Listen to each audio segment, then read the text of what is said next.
භගවතෝ අරහතෝ සම්මා සම්බුද්දස්ස නමෝ තස්ස භගවතෝ අරහතෝ සම්මා සම්බුද්දස්ස නමෝ තස්ස භගවතෝ අරහතෝ සම්මා සම්බුද්දස්ස.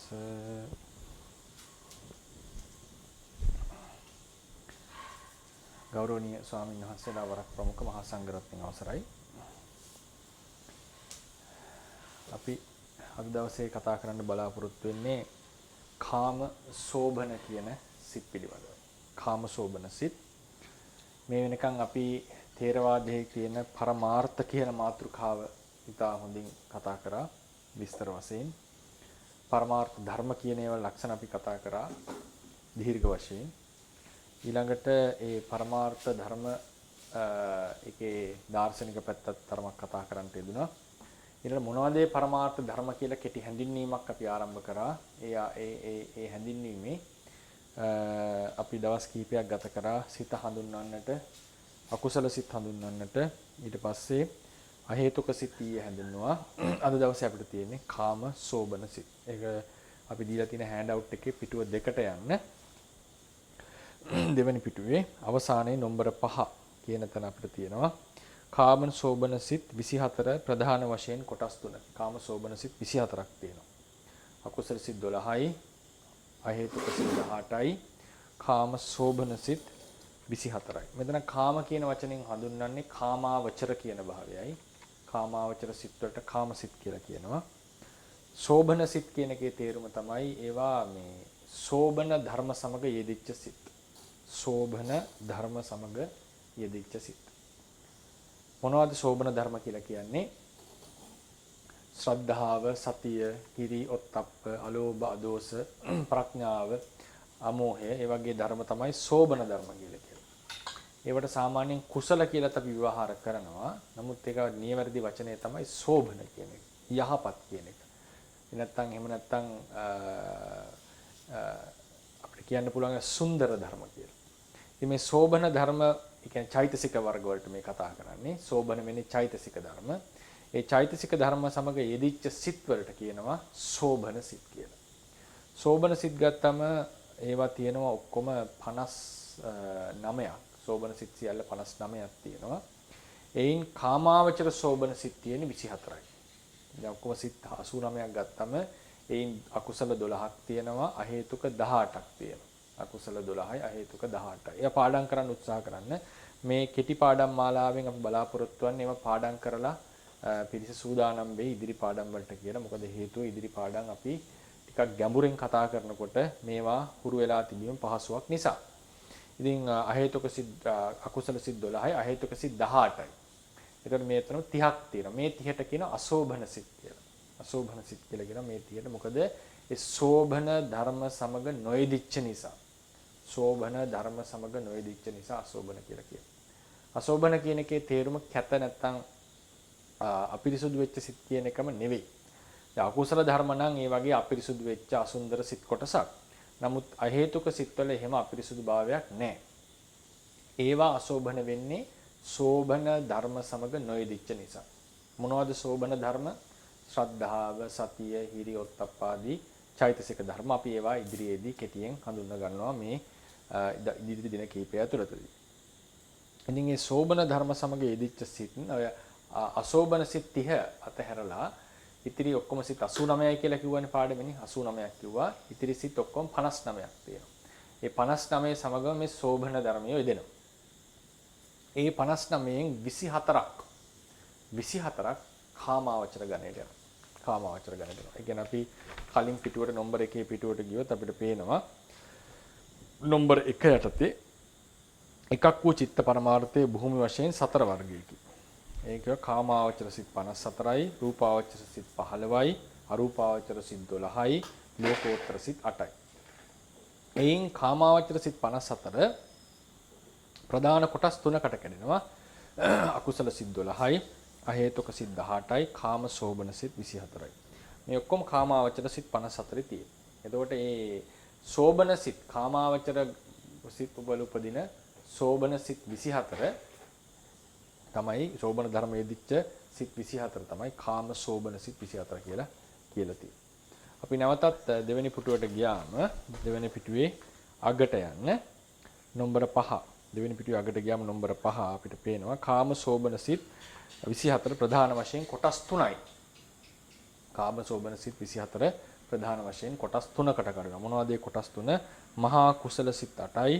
මහා එතන ඉන්න ඕනේ පොඩි වෙනසක් වෙන්න ඕනේ. මහා කුසල සිත් 8යි මහා විපාක කියලා එක වෙනස් කරගන්න. මහා කුසල සිත් 8 මහා විපාක සිත් 8 කියලා වෙනස් වෙන්නට ඕනේ. ඒක දෙවෙනි B කියන එක මහා විපාක වෙන්නට ඕනේ. ඊට මහා කිරිය සිත් ක්‍රියා සිත් 8යි.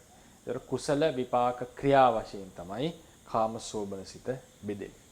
8 වරක් 3 24යි. මේ කාම සෝබන සිත් වල නමුත් අර ලෝභ මූල සිත් වල නම් වලට ටිකක් සමානයි. ඒ වල තියෙනවා සෝමනස්ස සහගත සිත්, එහා පැත්තේ තියෙනවා උපේක්ඛා සහගත සිත්. සෝමනස්ස සහගත සිත් 4යි, උපේක්ඛා සහගත සිත් 4යි. ඊළඟට තියෙනවා ඥාන සම්පයුක්ත. මතක ඇති අකුසල සිත් වල අපිට හම්බුණා ලෝභ මූල සිත් වල දික්ටිගත සම්පයුක්ත, ද්වේෂ මූල සිත් වල පටිඝ සම්පයුක්ත, ඊට පස්සේ ලෝභ මූල සිත් වල දික්ටිගත විප්පයුක්ත නේද? විචිකිච්ඡා සම්පයුක්ත, උද්ධච්ච සම්පයුක්ත කියලා.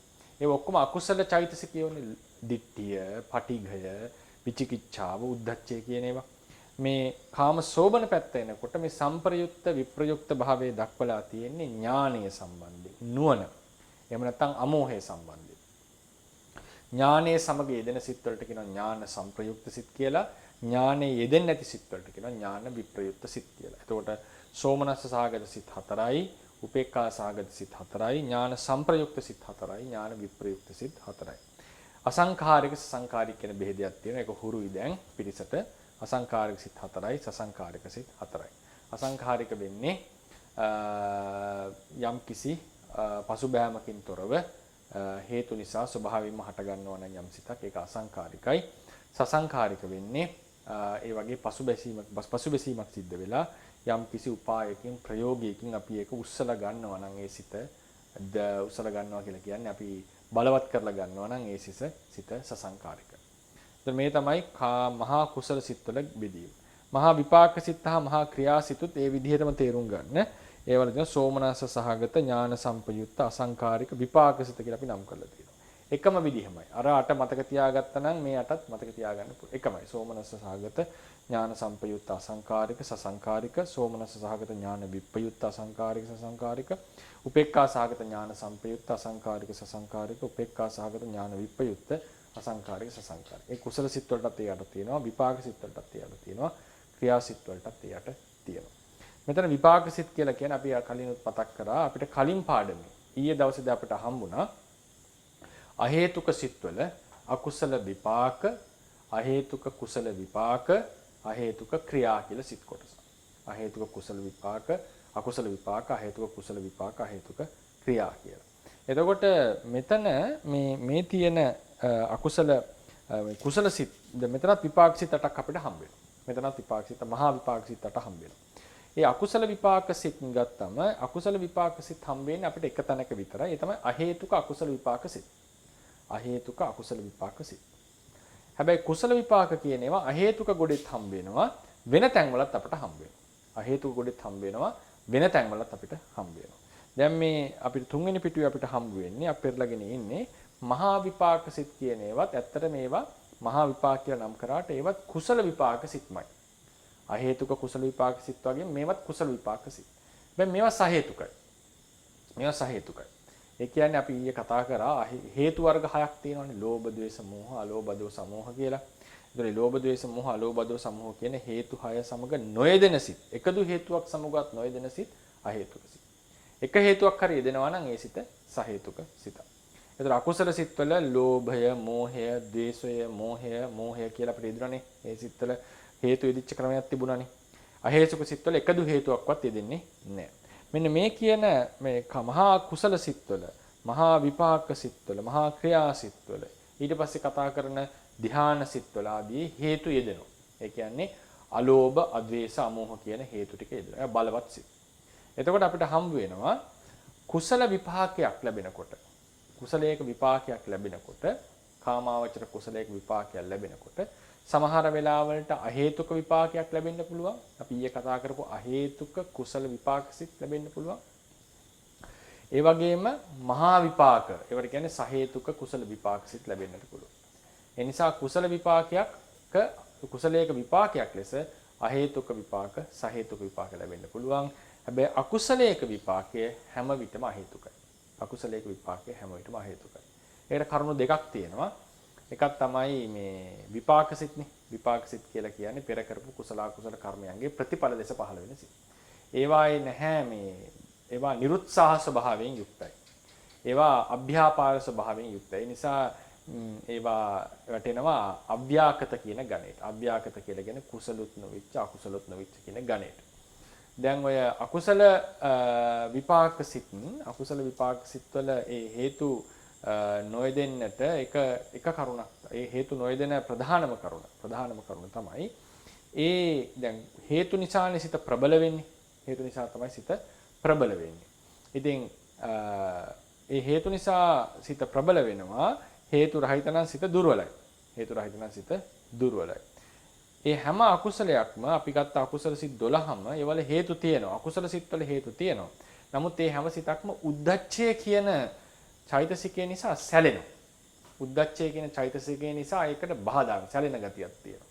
ඒ නිසා දුර්වල වෙනවා. ඒ උද්ධච්චයෙන් දුර්වල වෙච්ච අකුසල වලින් උපදවන විපාකයෝ උද්ධච්චයෙන් දුර්වල වෙච්ච අකුසල වලින් උපදවන විපාකයෝ ඒවා හේතු සහිත විපාක ගේන්නේ නැහැ. නැවත කියන්නම් උද්ධච්චයෙන් දුර්වල වෙච්ච අකුසල කර්මයන්ගේ විපාකයෝ සහේතුක වෙන්නේ නැහැ. ඒවා හේතුකමයි. නමුත් කුසලයක මේ කුසල් වල ඒ වගේ උද්ධච්චයක් නැහැ. ඒවා ඒ වගේ දුර්වල නේවා ප්‍රබලයි. කුසලයේ කියන එක ප්‍රබලයි සාමාන්‍යයෙන්. එතකොට ඒ කුසල් වලින් ගේන විපාකයන්ගේ සහේතුක සිතුත් තියෙනවා, අහේතුක සිතුත් තියෙනවා. සහේතුක සිත් සහ අහේතුක සිත් තියෙනවා. ඒවයි අහේතුක සිත් පහළ වෙන්නේ ප්‍රධාන වශයෙන්ම එක හේතුවක් තමයි කුසලයේ ගොඩාක් දුර්වල නම්. ඒක උද්ධච්චය නිසා දුර්වල වීම නෙවෙයි, අර ඕමක වීම නිසා දුර්වල වුණොත් සමහරට අහේතුක විපාක ලැබෙනවා. ඒ වගේම අර චක්කුසෝත ගාන ජීවා ආදී ස්ථානවල ඒ කෘත්‍යයන් කරමින් දුර්වල කෘත්‍යයන් කරමින් ඉපදෙනකොට අහේතුක භාවය ලැබෙනවා. ඉතින් මේ විදිහට මේ අපි මතක තියාගන්න ඕනේ කරුණ තමයි කුසලයන්ගේ විපාක ලෙස අහේතුක විපාකත් සහේතුක විපාකත් ලැබෙනවා. අකුසලයන්ගෙන් ලැබෙන්නේ අහේතුක විපාකයක්මයි. ඒතර අපි ඒකෙදී විශේෂයෙන් මතක තියාගන්න ඕන කරුණක් තමයි අහේතුක ඒ කියන්නේ කුසලය කුසල විපාකය අකුසලය අකුසල විපාක කියන දෙක හොඳට බෙදා ගන්නට ඕන. අකුසලය අකුසල විපාක. ඊට කුසලය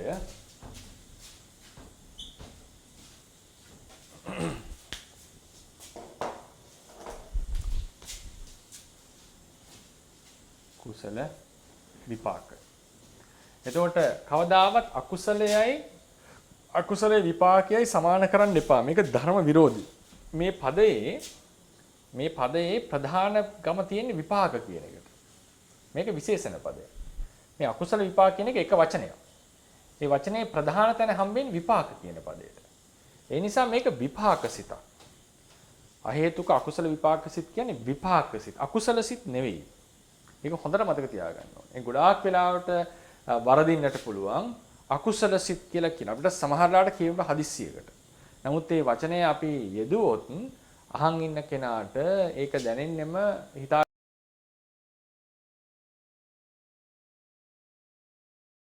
අකුසල සිතකින් අනිෂ්ට රූපයක් දකින්නකොට පහළ වෙන්නේ අකුසල සිතක් කියලා අපිට කියවෙනවා නම් ඒක ධර්ම විරෝධී ප්‍රකාශනයක්. මොකද එතන පහළ වෙන චක්කු විඥානය කියන එක අකුසල විපාකයක් ඒ වෙලාවේ. ඒ නිසා මේ වචනේ ප්‍රධාන වෙන්නේ විපාක කියන තැන.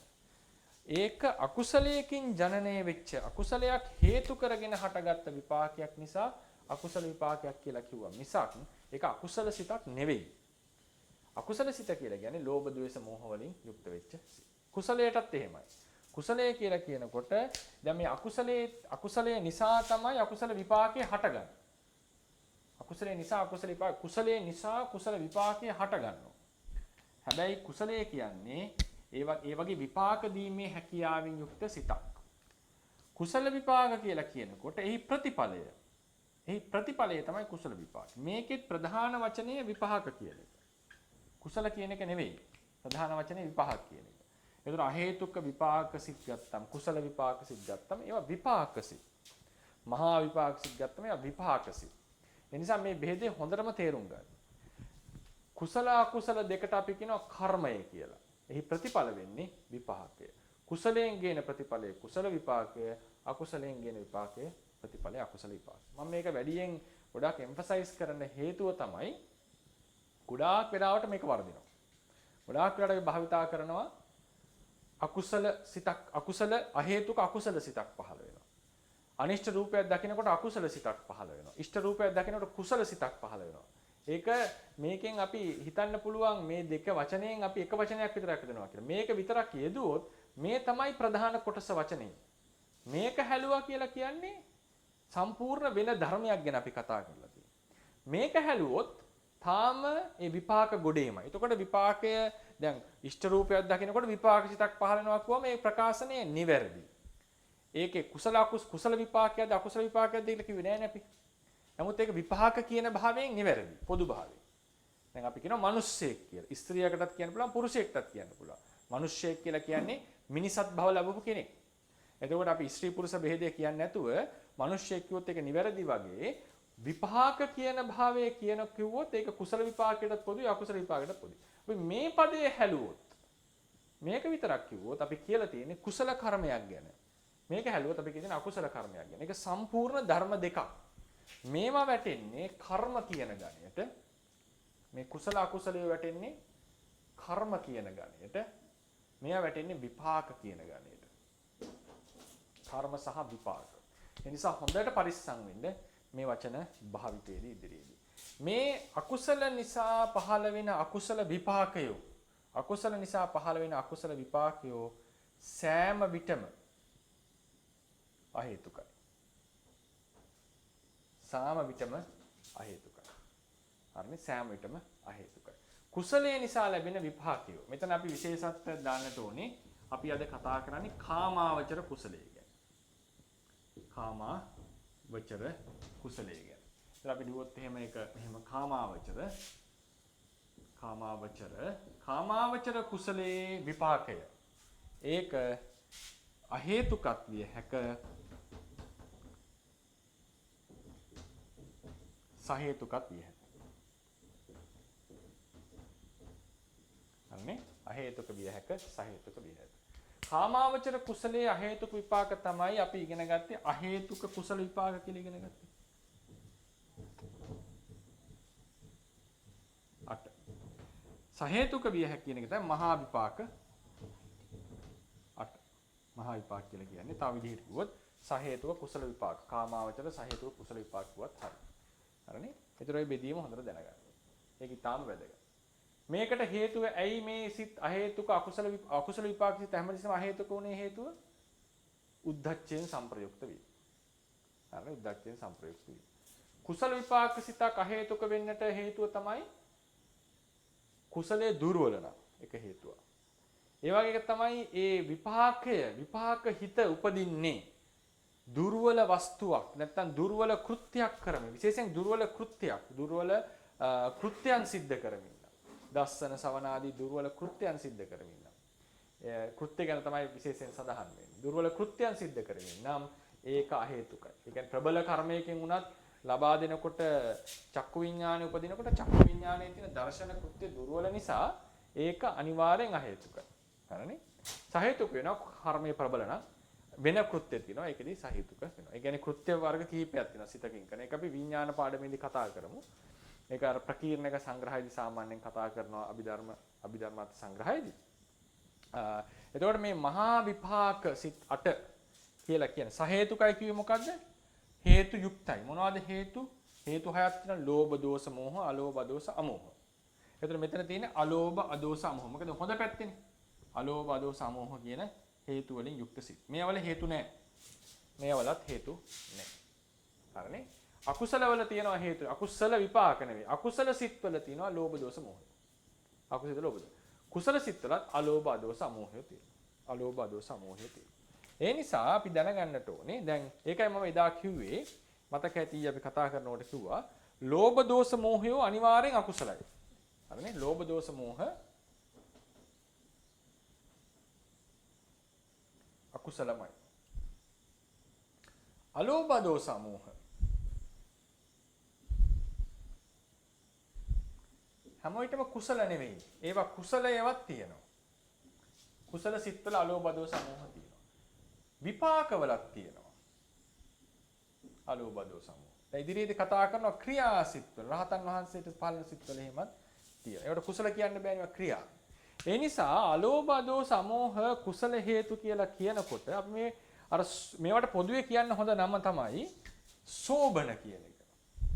සෝබන හේතු කියලා කියන්නේ සුදුසුයි. සෝබන හේතු. හරි මොකද අලෝභය, අද්වේෂය, අමෝහය කියන එක යහපත් ගුණධර්ම ටිකක් නිසා. එතකොට ඒ නිසා තමයි අපි සාමාන්‍යයෙන් ව්‍යවහාරය කරනවා කුසල හේතු කියලා. ඒක ප්‍රශ්නයක් නෙවෙයි. වඩා සුදුසු සෝබන මේකට අකුසල කියන එක. සෝබන අකුසල කියන එක. ලෝභ දෝෂ මෝහය අනිවාර්යෙන් අකුසලයේ විතරයි. අලෝභ දෝෂ මෝහය කුසල සිතකත් යෙදෙනවා. විපාක සිතකත් යෙදෙනවා. රහතන් වහන්සේට ක්‍රියාසිතකත් යෙදෙනවා. ඒ නිසා ඒවත් අපි විශේෂයෙන් දැනගන්න ඕනේ. සමහර තැන්වල මේ වගේ පොඩි තැන් අපි ලියා ගත්තේ නැත්නම් ඉදිරියට යද්දී අපිට සමහර මේ පැටලවිලි එන්නට පුළුවන් ධර්මයේ ඉගෙන ගන්නකොට. ඊළඟට මම මහා කුසල සිත් වලට යන්න.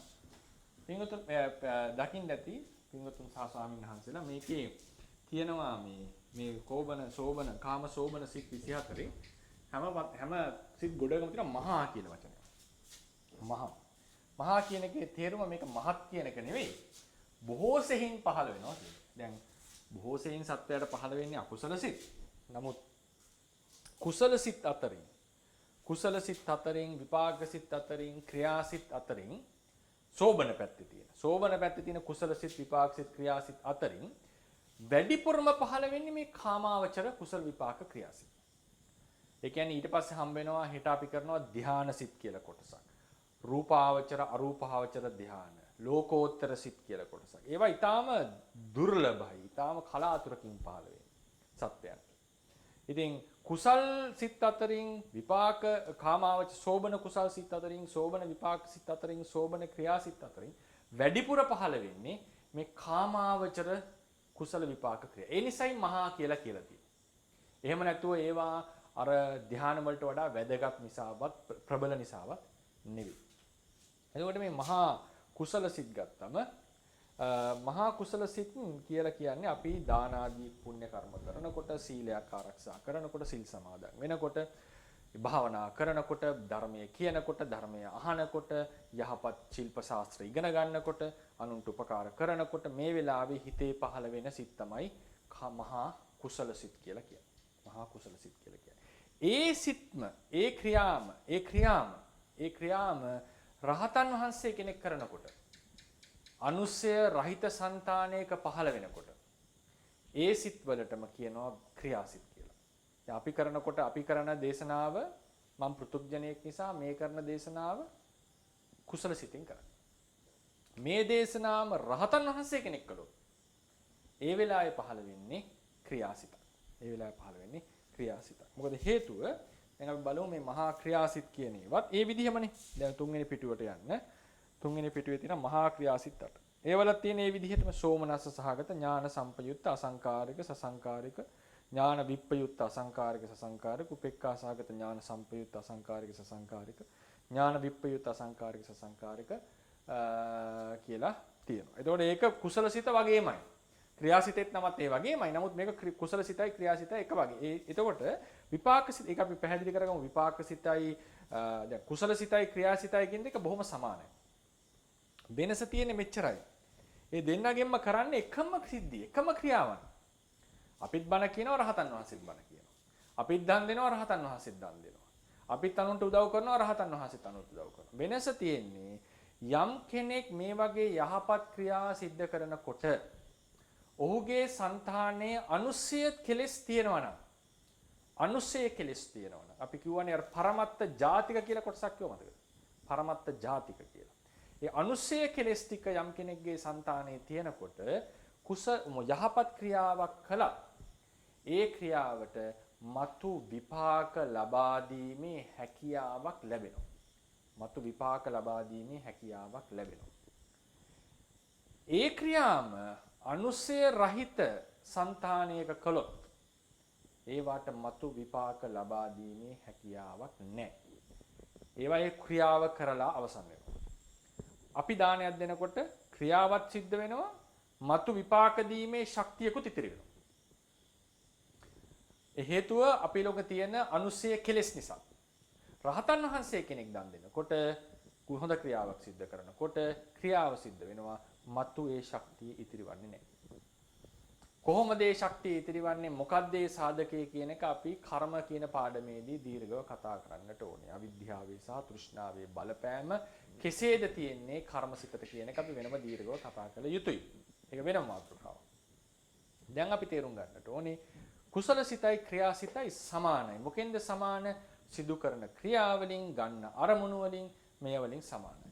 යම් වෙනසක් වෙනවා අර ගත හැකි අරමුණු පරාසය වෙනසක් සිද්ධ වෙනවා. දැන් උදාහරණයක් පුතුග්ජනේට කුසල සිතකින් නිවන අරමුණු කරන්නට බෑ. ගෝත්‍ර භූ අවස්ථාව හැර රහතන් වහන්සේගේ මහා ක්‍රියාසිතට පුළුවන්.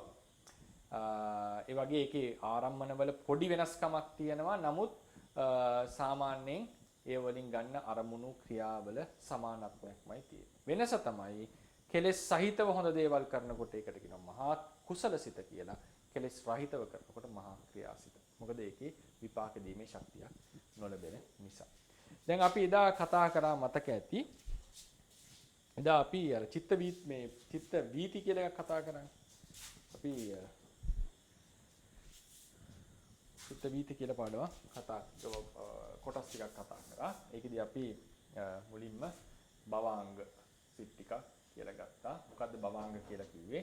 අපි සාමාන්‍යයෙන් නිදාගෙන ඉන්නකොට නැත්නම් වෙනස් වැදගත් සිතක් විශේෂ සිතක් පහළ නොවන අවස්ථාවලදී පහළ වෙන සිත් කොටස. මේකේ අරමුණ තමයි බොහෝ සෙයින් මෙහි අරමුණ කලින් භවයේ මරණාසන්න ගත්ත අරමුණ. කලින් භවයේ මරණාසන්න ගත්ත අරමුණ තමයි මෙහි බොහෝ සෙයින් අරමුණ. ඊට පස්සේ අරමුණක් ඇවිල්ලා ගැටුණාට පස්සේ අපි කතා කරා පංචද්වාරාවජන සිත කියලා සිතක් පහළ වෙනවා. අනේ පංචද්වාරාව. ඊට පස්සේ ඒකෙන් ආවජන සිතක්. අන්නේ අහේතුක සිත්වල කොහොමද ලොකේට් කරන්නේ? අහේතුක ක්‍රියාසිතක්. ඊළඟට අපි රූපයක් නම් ආවේ චක්කු විඥානය පහළ වුණා. ඊට පස්සේ සම්පටිච්ඡනය පහළ වුණා පිළිගැනීම. සම්තීරණය ඒක විමසමි. ඊට පස්සේ වොත්තපණය පහළ වුණා. ඒ ගැන යම් තීරණයක් ගන්න. ඊළඟට පහළ වෙනවා අපි කිව්වා ජවන කියලා ප්‍රබල සිත් ටිකක්. ඒ ටික සිත් 7ක් පහළ වෙනවා. ඊළඟට සදාලම්මන නමින් සිතක් පහළ වෙනවා. කළු පෑනක් තිබුණේ. සදාලම්මන නමින් සිත් එකක් පහළ වෙනවා. සදාලම්. ඊට පස්සේ නැවත භවංග පතනය සිද්ධ වෙනවා. නැවත භවංග පතනය සිද්ධ වෙනවා. එතකොට මෙතනින් සාමාන්‍යයෙන් භවංගය කියන එක දීතියට ගන්නෙ. අපි ඒක එකක් ගන්නවා. දැන් අපි විස්තර කරානේ අරමුණක් පැමිණියා, අරමුණ දෙසට යොමු වුණා, අරමුණ දැක්කා. මෙතන ශබ්දයන් නම් ආයේ මොකද්ද වෙන්නේ? චක්කු විඥානයේ වෙනුවට වෙන්නේ සෝත විඥානය. ගන්ධයන් නම් ගන්ධ සුවඳක් නම් ආවේ ගාහන විඥානය. ඊට පස්සේ රසක් නම් ආවේ ජීවහා විඥානය. ස්පර්ශයක් නම් ආවේ කාය විඥානය. ඒක වෙනස් වෙනවා. අනිත් ටික එක විදිහමයි. මේ අනිත් සිත් ටික එක විදිහම තමයි. ඒකේ වෙනසක් සිද්ධ වෙන්නේ නැහැ.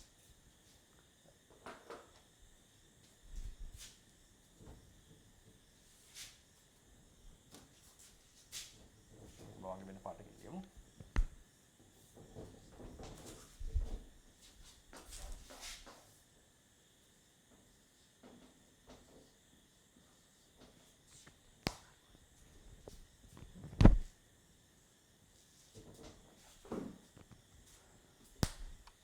දැන් මේ වලට අපි කිව්වා මේ සිත් ටික මතක ඇති. මේ සිත් සියල්ලම වැටුනේ අහේතුක සිත් ගණයට.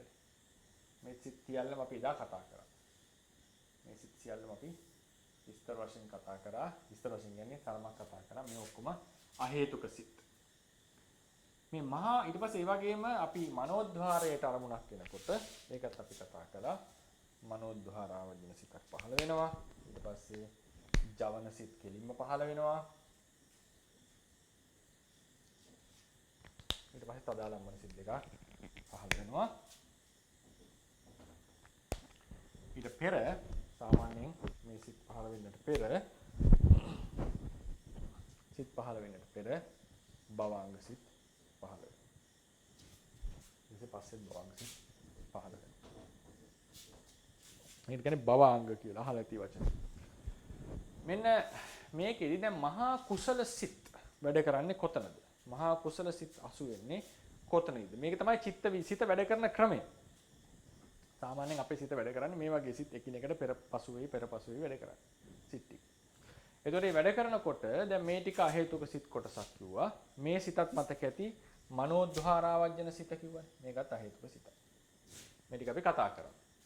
දැන් ඔය කතා කරන කුසල සිත් පහළ වෙන්නේ ක්‍රියාසිත, මහා කුසල සිත්, මහා ක්‍රියාසිත ආදී පහළවන්නේ මෙන්න මේ කියන මට්ටමේ. මේවා වලින් පහළ වෙන්න පුළුවන් එක්කෝ කුසල සිත්. රහතන් වහන්සේ ක්‍රියා කරනවා නම් ක්‍රියාසිත. රහතන් වහන්සේ ක්‍රියා කරනවා නම් ක්‍රියාසිත. ඒ වගේම මෙතන පහළ වෙන්න පුළුවන් අකුසල සිත්. අකුසල සිත්, කුසල සිත්, ක්‍රියාසිත. අකුසල සිත්, කුසල සිත්, ක්‍රියාසිත පහළ වෙන්නට පුළුවන්. ක්‍රියාසිත පහළ වෙන්න පුළුවන්.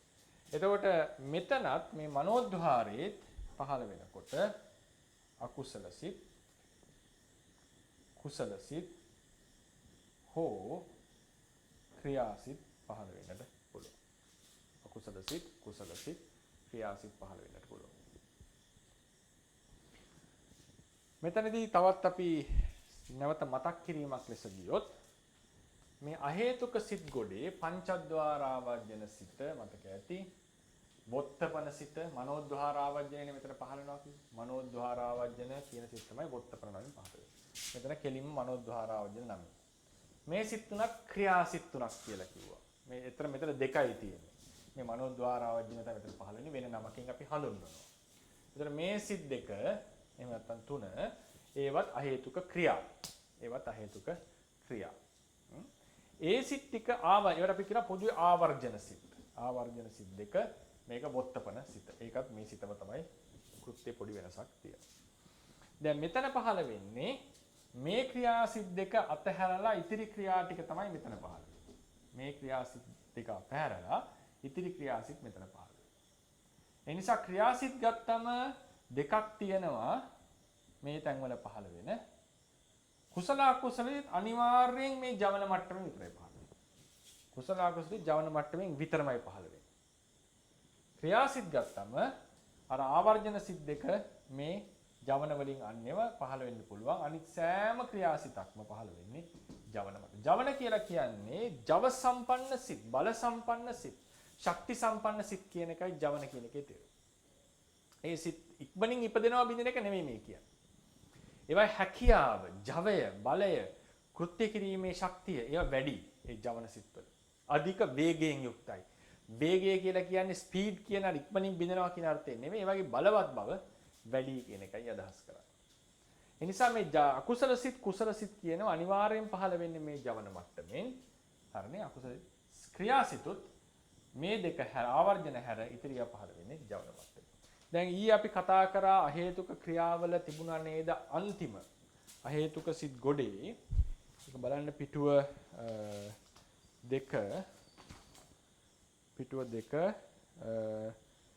4 යටතේ අහේතුක ක්‍රියාසිත තුන කියලා දෙන අන්තිමට අහේතුක ක්‍රියාසිත තුන. ඒක දිනන්නේ සෝමනස්ස සහගත හසිතුප්පාදේ කියන. සෝමනස්ස සහගත හසිතුප්පාදේ. අපි කියවා රහතන් වහන්සේ සිනාසෙන සිතක් කියලා. ඒ සිත පහළ වෙන්නේ මෙතන. අපි ඒක ඊයේ කතා කරේ ඉන්නේ අපි ඒක ටිකක් මග හැරලා ගියා හිතලා. මොකද අපි මේ ටිකට විතරයි අවධානය දුන්නේ ඉතින්. මතක තියාගන්න මේ අහේතුක සෝමනස්ස සහගත හසිතුප්පාද සිත පහළ වෙන්නේ මේ ජවන මට්ටම. ජවන මට්ටම. ජවන මට්ටමින් පහළ වෙන එකම අහේතුක සිත තමයි හසිතුප්පාද සිත. ජවන මට්ටම කියන්නේ ප්‍රබල සිත කියන එකනේ. මේක අලුතින් ඉගෙන ගන්න යට ටිකක් මෙහා වෙන්න මම ජවන කියන එක මම වෙනම හඳුන්වනවා. ඒකේ ගොඩාක් කරුණු කාරණා දැනගන්න තියෙනවා. මොනවද? ජවන වේගය ඊට පස්සේ මේ ජවන සිත් වලට එනකොට මේ කොහොමද වේගය ටික ටික වර්ධනය වුනේ? ඒවා ඒ ගැන අපිට වෙනම කතා කරන්නට ඕනේ. ඒක වෙනම දර්ශනයක් ලස්සන දර්ශනයක් ඒකේ තියෙනවා. දැනට අපි තේරුම් ගමු ජවන සිත් කියන්නේ ප්‍රබල සිත්. ඒ ජවන සිත් වලින් තමයි අපි සියලු ක්‍රියා සිද්ධ කරන්නේ.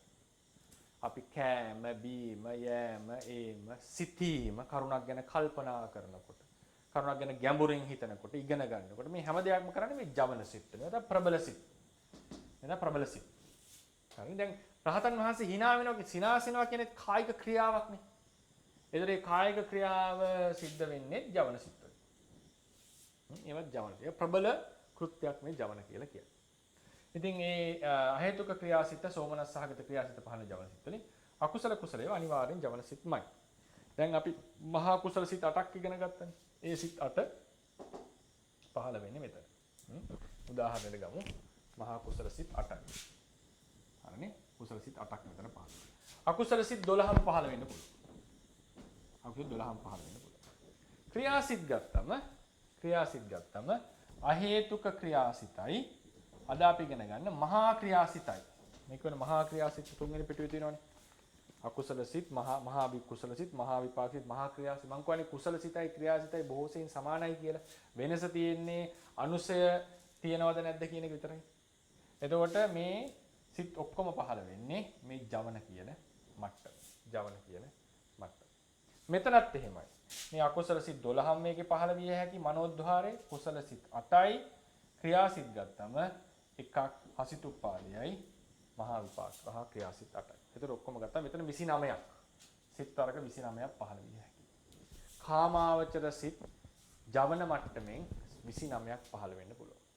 29ක් පහළ වෙන්නට පුළුවන්.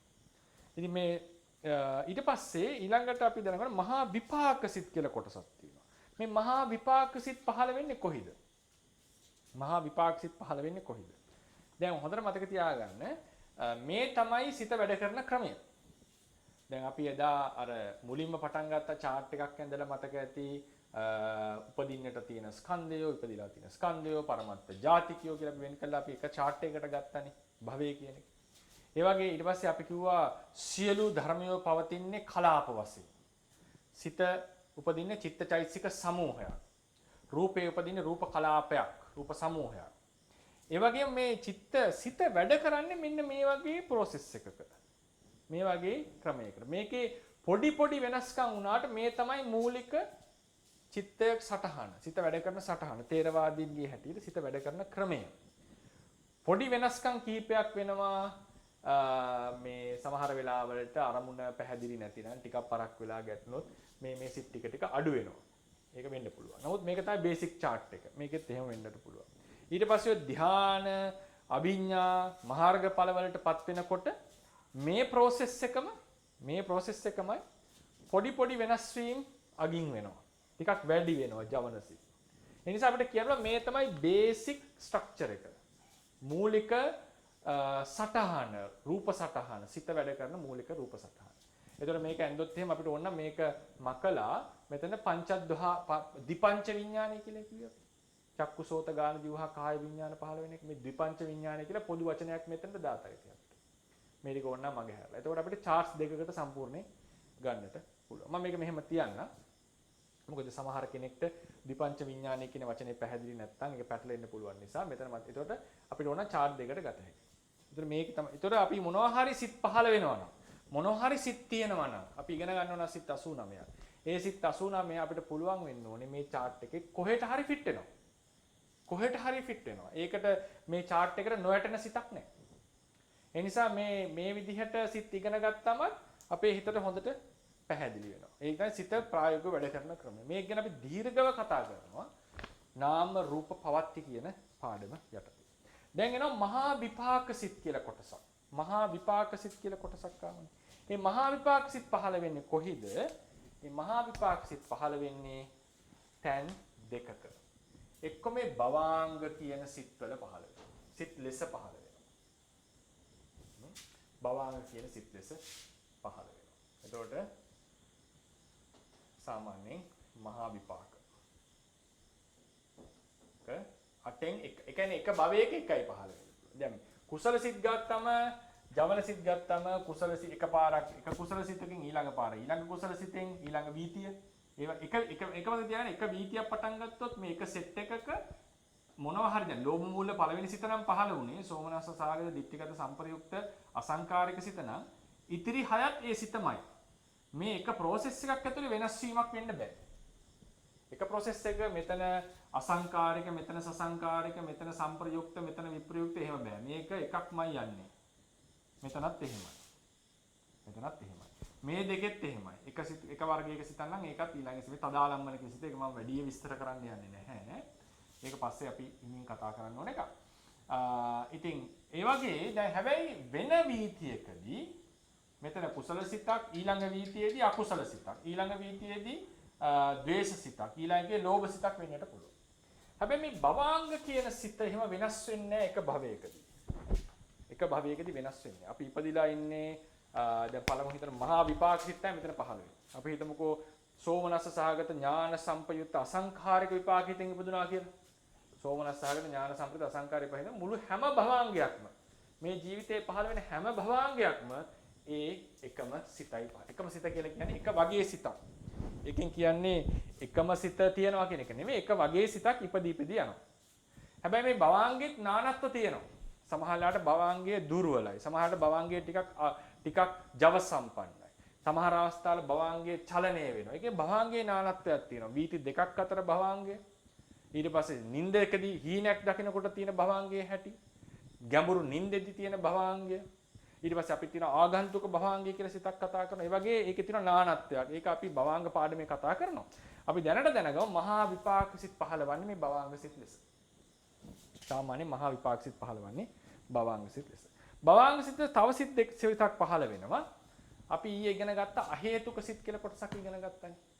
අහේතුක සිත්වල අපිට තිබුණා අහේතුක සිත්වල අපිට තිබුණා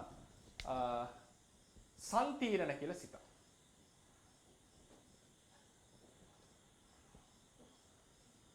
අපි පිටුව දෙකට ගියොත් අපිට හම්බ වෙයි දෙවෙනි පිටුවේ මතකයට නම් මේක මතකයි පාඩම් කරපු අයට නම්බර 4 යටතේ අහේතුක සිත් වලින් ගත්තම අහේතුක අකුසල විපාක සිත් 7ක් තිබුණානේ. ඒකේ 7 වෙනි සිත බලන්න. ඒකේ 7 වෙනි සිත උපේක්ඛා සහගත සම්තීරණ සිතනේ. ඒ සම්තීරණ සිත සමහර වෙලාවලට මේ භවංගයේ ලෙස පහළ වෙනවා. ඔය තිරිසන්ගත සතුන්ගේ, പ്രേතයන්ගේ, නිරය සතුන්ගේ සතර අපායන් උපදින හැම සතෙක්ගේම භවංගයේ මේ උපේක්ඛා සහගත සම්තීරණ සිත. අකුසල විපාක උපේක්ඛා සහගත සම්තීරණ සිත. ඒක අහේතුක සිතක්. ඊට පස්සේ සමහර සුගති උපදින අයටත් ඔය අහේතුක කුසල විපාක සිත් 8ක් තියෙනවා. අහේතුක කුසල විපාක සිත් 8 අන්තිමට යන්න 7යි 8යි බලන්න සෝමනස්ස සහගත සම්තීරණයක් තියෙනවා උපේක්ඛා සහගත සම්තීරණයක් තියෙනවා. සෝමනස්ස සම්තීරණය උපේක්ඛා සම්තීරණය. ඒකෙන් උපේක්ඛා සම්තීරණය පහළ වෙන්න පුළුවන් සමහරුන්ගේ ප්‍රතිසන්දි භවාංග චුතිසිත ලෙස. සමහරුන්ගේ. ඒක සෝමනස්ස සම්තීරණය පහළ වෙන්නේ නැහැ. ඒකට හේතුව තමයි ඒ වගේ උප්පත්තියක් ලබන්නේ දුර්වල කර්මයකින්.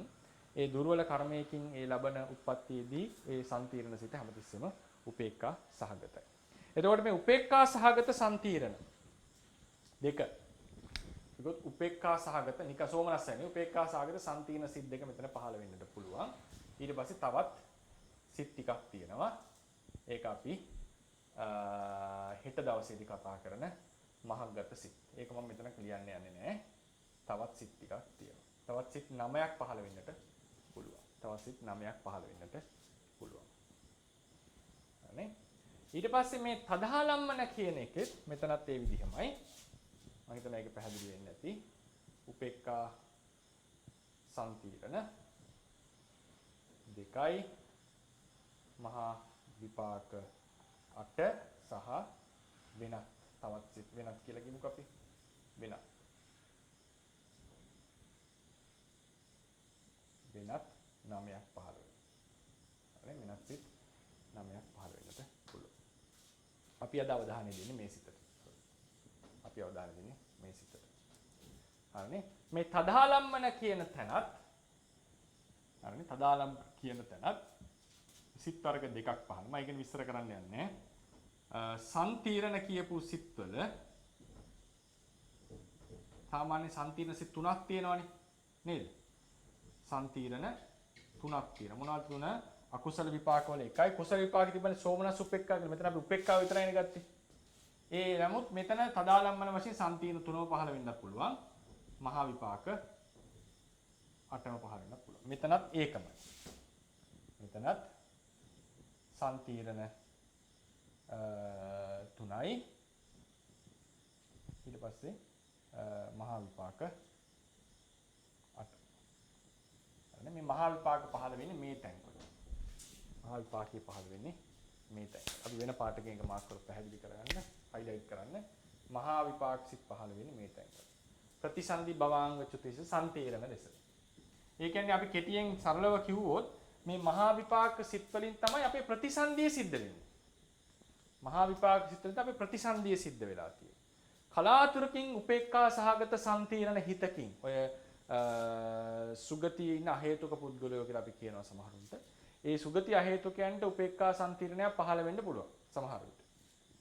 මේක අහේතුකේ අනිවාර්යෙන් ඒ කියන්නේ සමහර සත්වයෝ ඉන්නවා එහෙම අහේතුක සම්තීරණයක් උපදින. අහේතුකයි. නැත්නම් අපි වගේ හැමෝටම මේක පහදලා තියෙන්නේ මහා විපාක සිත් වලින් එක සිතකින් තමයි අපි ඉපදිලා තියෙන්නේ. ඒ ඉපදිච්ච සිත එක ප්‍රතිසන්දි සිත. ඊට පස්සේ නැවත නැවත ඒ සිත පහළ ඒ වගේ සිතක් පහළ වෙලා භවාංග හිත. අවසානයේ චුත් සිතත් ඒ හා සමානම සිතක්. ඒ හා සමානම සිතක්. ඒ නිසා මේ මහා විපාක සිත් වලින් තමයි ප්‍රතිසන්දි ගන්න අපි. ඒකේ ප්‍රධානම කෘත්‍යය තමයි ඒ විදිහේ ප්‍රතිසන්දියක් අරගෙන අපිට අපේ ජීවිතේ පවත්වාගෙන යන්නේ මහා විපාක සිත් වලින්. සිත් වලින්. ඒතර ওই විදිහට තමයි අපිට තියෙන්නේ මේ සිත් ටික පාඩම් කරගන්න. මම කෙටි හැඳින්වීමක් කරේ පිළිවෙලට නෙවෙයි හැඳින්වීම කරේ සරල දල සටස්මක් මේකට දෙන්න බලාපොරොත්තු වුණේ. මගේ ප්‍රධානම ඉලක්කය මේ පිරිස මේ සිත් ටික පාඩම් කරගෙන ඉදිරි පාඩම් වලට සූදානම් වෙයි කියන එක. ඒතර අද දවසේ අපි කතා කරා මහා කුසල සිත් 8ක්, මහා විපාක සිත් 8ක්, මහා ක්‍රියා සිත් 8ක්. කුසල සිත් 8 කියන්නේ අපි සාමාන්‍යයෙන් අපි වගේ අය යහපත් දේවල් කරනකොට පහළ වෙන සිත්. ඊට පස්සේ ක්‍රියාසිත කියන්නේ ඒ ක්‍රියාවන්ම රහතන් වහන්සේ නමක් කරනකොට පහළ වෙන සිත්. මහා විපාක සිත් කියලා කියන්නේ ඒ කුසලයන්ගේ විපාක. ඒ කුසලයන්ගේ විපාක ලෙස අපි ප්‍රතිසන්දි ගන්නවා. මේ මහා විපාක සිත් වලින් අර තදාලම්මන කියන කෘත්‍ය අවස්ථාවේ පහළ වෙනවා. ඒකයි පස්සේ විස්තර කරගමු. ඒ නිසා ඒ කුසලයන්ගේ විපාක තමයි මහා විපාක සිත්. බෑ විශේෂයෙන් මතක් කරා කුසලයන්ගේ විපාක කොටස් දෙකක් තියෙනවා. අහේතුක විපාක සහ සහේතුක විපාක.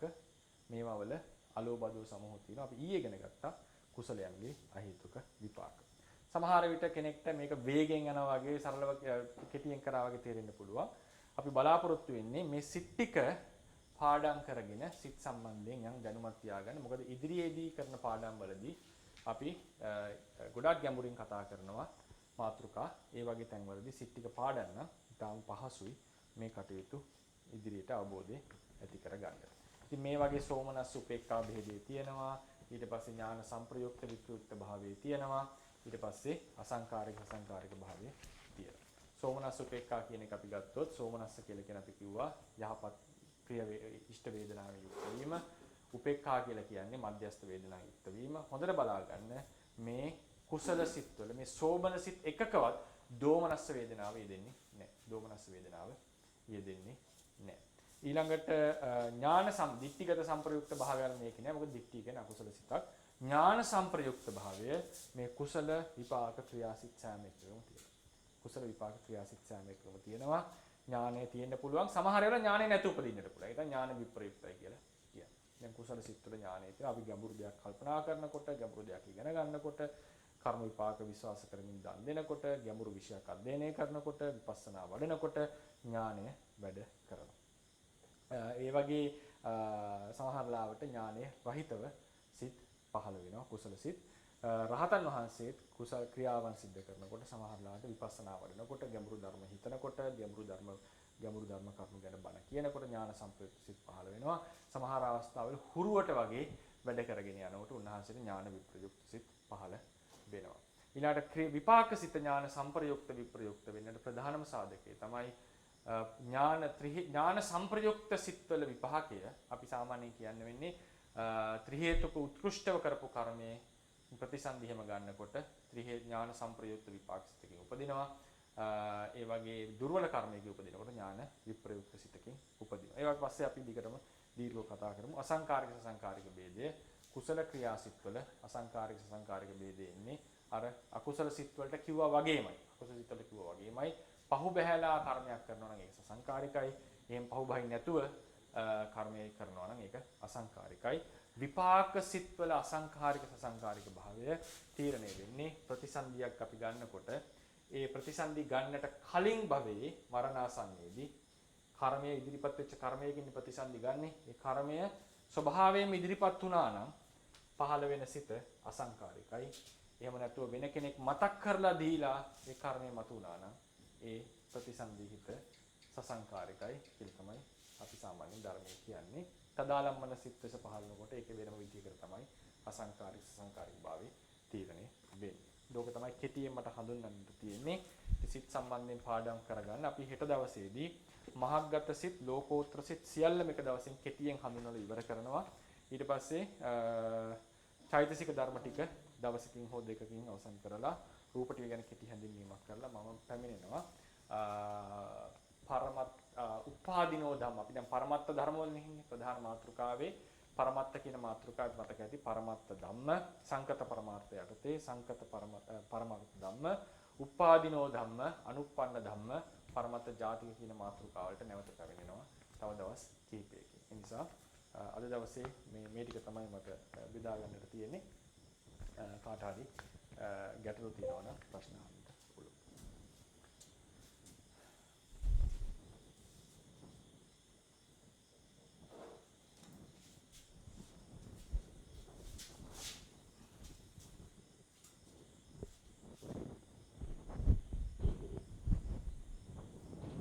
සංග්‍රහණයසු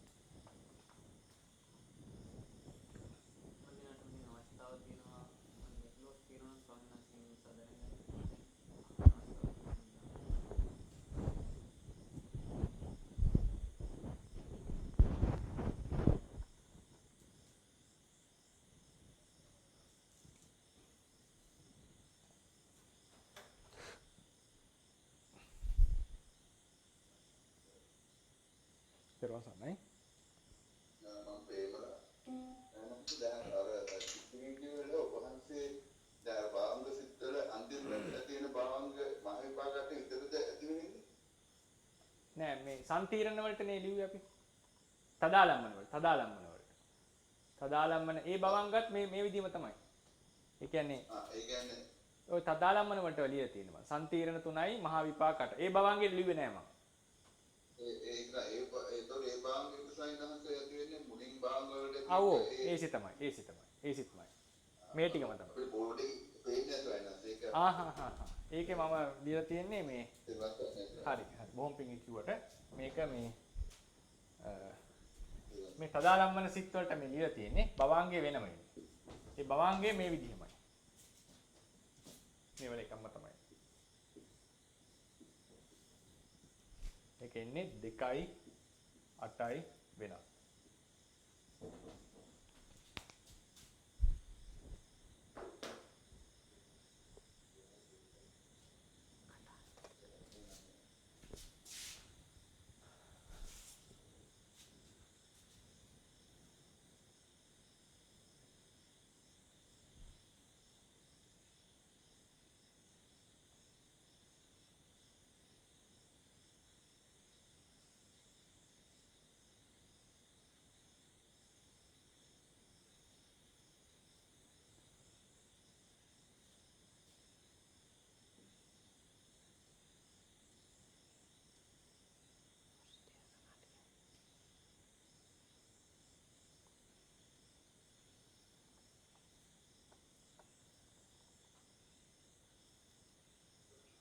අන්තරායතනවලදී මම දීපල්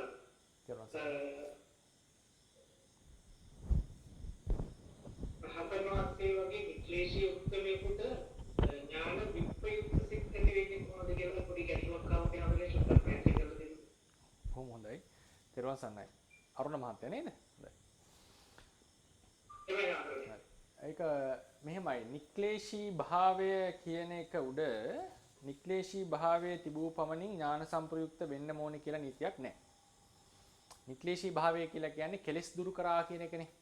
නික්ලේශී භාවය කියන්නේ කෙලෙස් දුරු කරා කියන එක. එතකොට ඥාන සංප්‍රයුක්ත වීම කියන එක වෙනම සිද්ධියක්. ඥාන සංප්‍රයුක්ත වීමයි කෙලෙස් දුරු වීමයි කියන එකේ කෙලෙස් යටපත් වෙනකොට ඥානය විසඳ වෙන බව ඇත්ත.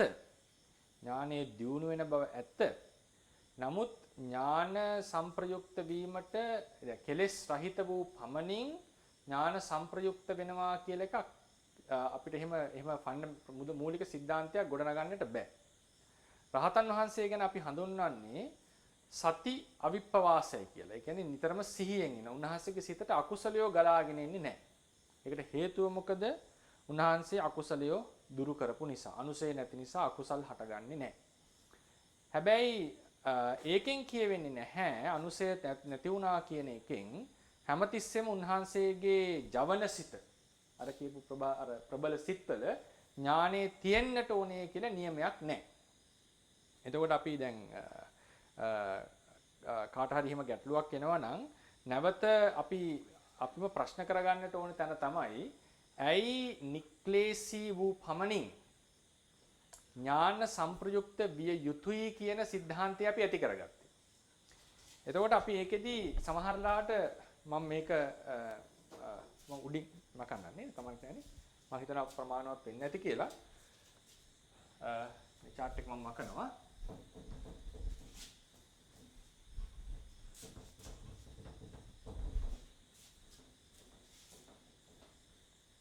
පළවෙනිම දේ තමයි අපි කල්පනා කරන්නට ඕන පළවෙනි කරුණ ඇයි නික්ලේශී වූ පමණින් ඥානයේ තිබිය යුතුයි යයි අපිට ප්‍රශ්නේ පැන නගින්නේ කවර හේතුවක් නිසාද?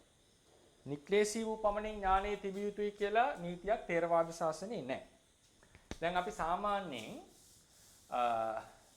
චිත්ත වීතිය සිත වැඩ කරලා මෙහෙමනේ අපි අඳින්නේ සිත. මම දැන් සාමාන්‍යයෙන් ඇදලා හුරු මේ විදිහට සිත වැඩ කරනවා. දැන් අපි හිතන්නේ මේ වෙලාවේදී මාර්ග රහත් වුණා කියලා. රහත් උනේ මේ සිතේ. මාර්ග සිතේ. මේ වෙනකන් මේ సంతානේ තිබුණානේ අනුසය කෙලෙසිය. අනුසය කෙලෙස් තිබුණා. දෙකටම ඒක පවතිනවා. එතකොට එක්තරා අවස්ථාවක් තිස්සේ පවතින අනුසය. මාර්ගසිත උපදිනකොට මොකද වෙන්නේ? මේ අනුසය ධර්මයෝ සිඳෙනවා. කැපෙනවා. විනාශ වෙනවා. ඉතිරි වෙලා තිබ්බ සියලු අනුසය විනාශ වෙලා යනවා. දැන් උන්වහන්සේ ඊට පස්සේ දිගටම ආය ජීවිතේ ගත වෙනවා. දැන් මේ වෙලාවේ පහළ වෙනවා අපි කියනවා ක්‍රියාසිත කියලා එතකොට. නේද? බහුතරයක් පහළ වෙන්නේ ක්‍රියාසිතම නෙමෙයි උන්වහන්සේට චක්කු විඥානය, සෝත විඥානය, සම්පටිච්ඡනාදී සිත් පහළ වෙනවා. ඒ වගේ අවස්ථාවල පහළ වෙන හේතුක සිත් ඒවා එතකොට ඒ වගේ සවතර සාමාන්‍ය ක්‍රියාවලියක් තමයි සිද්ධ වෙන්නේ. ප්‍රශ්නේ අහන්න ඕනේ මම හිතනවා ප්‍රශ්නේ අහන්න නැත්තේ ජවන සිත් වශයෙන් ඇයි ඥාන විප්‍රයුක්ත සිත් පහළ වෙනවා කියන එක. දැන් උන්වහන්සේ ගුණ චක්කු විඥානයේ ඥානෙ තියෙන්නට බෑ. සම්පටිච්ඡනේ ඥානෙ තියෙන්නට බෑ. ඒක විය නොහැකි. මොකද ඒ කෘත්‍යත් ස්ථානය අනුව ඥානෙ හටගන්න බෑ. ඥානෙ හටගන්න අර කියපු ජවන සංප්‍රයුක්තව ඥානෙ ඒ කියන්නේ ක්‍රියාකාරී ඥානෙ හටගන්නට පුළුවන් තැන තමයි ජවන සිත් වශයෙන් පහළ වෙන්නේ. එතකොට ප්‍රශ්නේ අහන්නේ ඇයි ජවන සිත්වල ඥානෙ නැතුව පහළ වෙන්නේ කෙසේද කියලා. එතකොට පළවෙනිම ඒකට දෙන්න තියෙන සරලම උත්තරය තමයි නික්ලේශී වූ පමණින් ඥාන සංප්‍රයුක්ත විය යුතුමයි කියලා නීතියක් නැහැ. නික්ලේශී වූ පමණින් ඥාන සංප්‍රයුක්ත විය යුතු කියලා නීතියක් නැහැ. සමහර විට මෙහෙම වෙන්න පුළුවන් අපිට සිතුවිල්ලක් වෙන්නේ. දැන් උදාහරණයකට අපි හිතනවා දැන් අපේ සිත්වල අකුසල් යටපත් කර ගැනීම සඳහා අපි සාමාන්‍යයෙන් කියනවා සිහියෙන් ඉන්නට, අවධානයෙන් ඉන්නට, ලොකු අවධානයක් දෙන්නට කියලා අපි කියනවා. එතකොට අපි සාමාන්‍යයෙන් ලොකු අවධානයකින් ඒ අකුසලිය යටපත් කරගෙන ඉන්නේ. අපි අකුසලිය යටපත් කරගෙන ඉන්නේ. එතකොට අපි අකුසල යටපත් කරගෙන නිතරම සිහියෙන් ඉන්න උත්සාහ කරනවා, සමහරට බුද්ධ වන්දනා කරනවා, බණ කියනවා, බණ අහනවා, බුද්ධානුස්සතිය වඩනවා, විපස්සනාත් වඩනවා. විදර්ශනාත් නානා කුසල් කරනවා. එතකොට අපි දන්නවා රහතන් වහන්සේ රහත් වෙන්න විදර්ශනා වඩන්නට ඕනේ. විදර්ශනාවේ මස්තක ප්‍රාප්තිය තමයි අරිහත් මාර්ගය. ඒ නිසා කෙලෙස් කැපෙනවා. කෙලෙස් කැපුණා.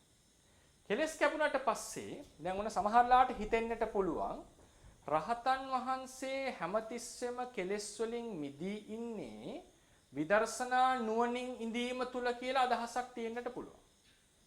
රහතන් වහන්සේ කෙලෙස් වලින් නැතුව ඉන්නේ විදර්ශනා නුවණ තියෙන නිසා කියලා හිතෙන්නට පුළුවන් නෑ. ඇයි කෙලෙස් තිබුණේ? නිදාගෙන ඉන්න කෙලෙස් තියෙනකොට තමයි අපේ හිතේ කෙලෙස් ඇති වෙන්නේ. මේ හේතුව නැති කරාට පස්සේ මේ හේතුව නැති කරාට පස්සේ රහතන් වහන්සේ අමුතු උත්සාහයක් ගන්න ඕනේ නැහැ කෙලෙස් යට කරන්න. මොකද කෙලෙස් නැහැ. කෙලෙස් නැහැ. එතකොට අපි වුණත් කෙලෙස් යටපත් කරන ක්‍රම තියෙනවා. දැන් කුසල බුද්ධානුස්සතිය වඩනවා, මෛත්‍රී වඩමින් කෙලෙස් යටපත් කරනවා, කුසල හිතෙන් ඉන්නවා. ඒක සාමාන්‍ය දෙයක්. රහතන් වහන්සේත් මෛත්‍රී වඩනවා, ඒව දේවල් කරනවා. හැබැයි කෙලෙස් යටපත් කිරීමක් නැහැ. උන්වහන්සේ යහපත් ක්‍රියාවල යෙදෙනවා. යටපත් කරන කෙලෙස්යක් නැහැ. නමුත් අපිට සමහර විට මම මේ ප්‍රශ්නයේ එන්න පුළුවන් ක්‍රමයක් ගැන මම හිතන්නේ. ඒ කියන්නේ සමහර කෙනෙක්ට මෙහෙම හිතෙන්නට පුළුවන්. රහත් වීම දැන් අර මෛත්‍රී කරුණාදී ඒවා පැත්තකින් තියන්නකො රහත් වෙන්නේ විදර්ශනා වඩලානේ. එතකොට ඒ සැබෑ කෙලෙස් යටපත් වීම කියලා කවුරු හරි හිතනවා නම් කෙලෙස් යටපත් වෙන හැම කුසලයකින්ම. නමුත් අර කෙලෙස් මර්ධනය වෙලා තුනී වෙලා කැපිලා යන්නේ විදර්ශනාව නිසානේ. එතකොට කෙනෙක්ට හිතෙන්න පුළුවන් මේ පරිපූර්ණ නික්ලේශී භාවයට පාත් එක විදර්ශනාව. එහෙනම් විදර්ශනා වැඩිම තුලයි රහත් උනේ.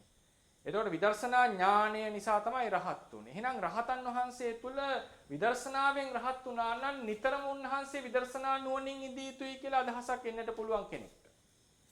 එතකොට කෙනෙක් අහන්න පුළුවන් උන්වහන්සේ කොහොමද ඥාන විප්‍රයුක්ත වෙන්නේ? උන්වහන්සේ යථාභූත ඥාන දර්ශනයෙන් හැමතිස්සෙම ඉන්නවා කියලා හිතෙන්නට පුළුවන් කෙනෙක්ට. යථාභූත ඥාන දර්ශනයෙන් හැමතිස්සෙම ඉන්නවා. උන්වහන්සේට නුවණ හැමතිස්සෙම වැඩ කළ යුතුයි කියලා තර්කයක් එන්නට පුළුවන්. මේ ප්‍රශ්නයක් එන්න පුළුවන් විදිහක් මේ හිතන්නේ. නැත්තම් සරලම උත්තරය මහත්මයා සරලම උත්තරය නික්ලේශී උපමනින් නුවණ පහළ වෙන්න ඕනේ කියලා න්‍යායක් නැහැ. ඒ කියන්නේ මේ ප්‍රශ්නයේ අපි තේරවාදයේ හැටියට ඒ ප්‍රශ්නයට අපි පදනමයි ප්‍රශ්න කරන්නේ. කොහොමද නික්ලේශී උපමනින් ඥානෙ පිහිටන්නේ කියලා. නමුත් මෙහෙම හිතන කෙනෙක්ට ප්‍රශ්නයක් එන්නට පුළුවන්. ඒ කියන්නේ විදර්ශනා නුවණින් රහත් උනේ උන්වහන්සේ දිගටම නුවණින් සිටිය යුතුයි. ඒ රහතන් වහන්සේගේ හැටියක් එහෙනම් ඥාන විප්‍රයුක්ත උනේ කෙහෙමද කියලා. විදර්ශනා නුවණ වැඩ කරේ කවරක් සඳහාද? අනුසය දුරු කිරීම සඳහා. විදර්ශනා වැඩුවා අනුසය දුරු වුණා මාර්ග ඥාණයෙන් අනුසය දුරු වුණා. දැන් උදාහරණයකට ගන්න. විදර්ශනා යෝගියා විදර්ශනා වඩාගෙන එනකොට හැමතිස්සෙම විදර්ශනා නුවණ වැඩ කරනවා නෙවෙයි.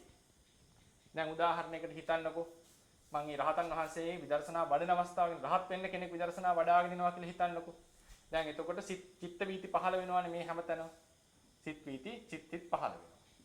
ඒකේ මස්තක ප්‍රාප්ති තමයි අනුසය ප්‍රහාණය. දැන් ඔන්න විදර්ශනා වඩන යෝගියෙක්. අපි හිතමු විදර්ශනා වඩන යෝගියෙක්. විදර්ශනා වඩන යෝගියෙක් ඇහෙන් රූපයක් දකිනවා. ඇහෙන් රූපයක් දැකලා අසහරා චක්කු විඥාන වීතියක් පහළ වෙනවා. ඊට පස්සේ ඒක මනෝද්වාරයෙන් විදර්ශනා කරනවා. ඊට පස්සේ අපි කනෙන් ශබ්දයක් අහනවා. ඒක විදර්ශනා කරනවා මනෝද්වාරයෙන්. හරිනේ? එතකොට අපි කල්පනා කරමු මේ චක්කුද්්වාරික වීතියක් පහළ වෙන අවස්ථාවකදී තේරවාද ශාසනයේ හැටියට චක්කුද්්වාරික වීතියකින් විදර්ශනාවක් විය නොහැකි. විදර්ශනා ඥානෙ පහළ වෙන්නට බෑ. ඒක තේරවාදයේ තියෙන මූලික સિદ્ધාන්තයක්. සෝතද්්වාරික වීතියකින් විදර්ශනාවක් වෙන්නට බෑ. එහෙමනම් මම මේකෙන් කියන්න හදන්නේ එක දිගට විදර්ශනා කරන යෝගියත් විදර්ශනාව කරගෙන යනකොටත් අතරින් පතර විදර්ශනා රහිත සිත් පහළ වෙනවා, වීති පහළ වෙනවා. අපි සක්මන් කරා කියන්නකො නුවණින්. සක්මන් කරනකොට යෑමේ ඕනකම ඇති සිත විදර්ශනා සිතක් නෙවෙයි. යෑමේ ඕනකම තියෙන්නේ යන්නට ඕනකම. ඒක තව සිතකින් අපි වේගයෙන් ඕනනම් කෙනෙක් විදර්ශනාවට ලක් කරනවා. එක සිතකින් කෘත්‍ය දෙකක් කරන්නට බෑ. විදර්ශනා කරමින් සක්මන් කරනවා කියනකොට සක්මන් කරන සිත පහළ වෙනවා, අපි ඉදිරියට ගෙන යනවා. ඊතා වේගයකින් තව සිතකින් ඒ අරමුණ විදර්ශනාවට ලක් කරනවා. රූපයක් දකින්නකොට රූපේ දකිනවා, ඒක විදර්ශනාවට ලක් කරනවා. ඒතර ඒ වගේ මේ විදර්ශනා වඩනකොටත් අතරින් පතර විදර්ශනා නැතිසිත පහළ වෙන්නේ.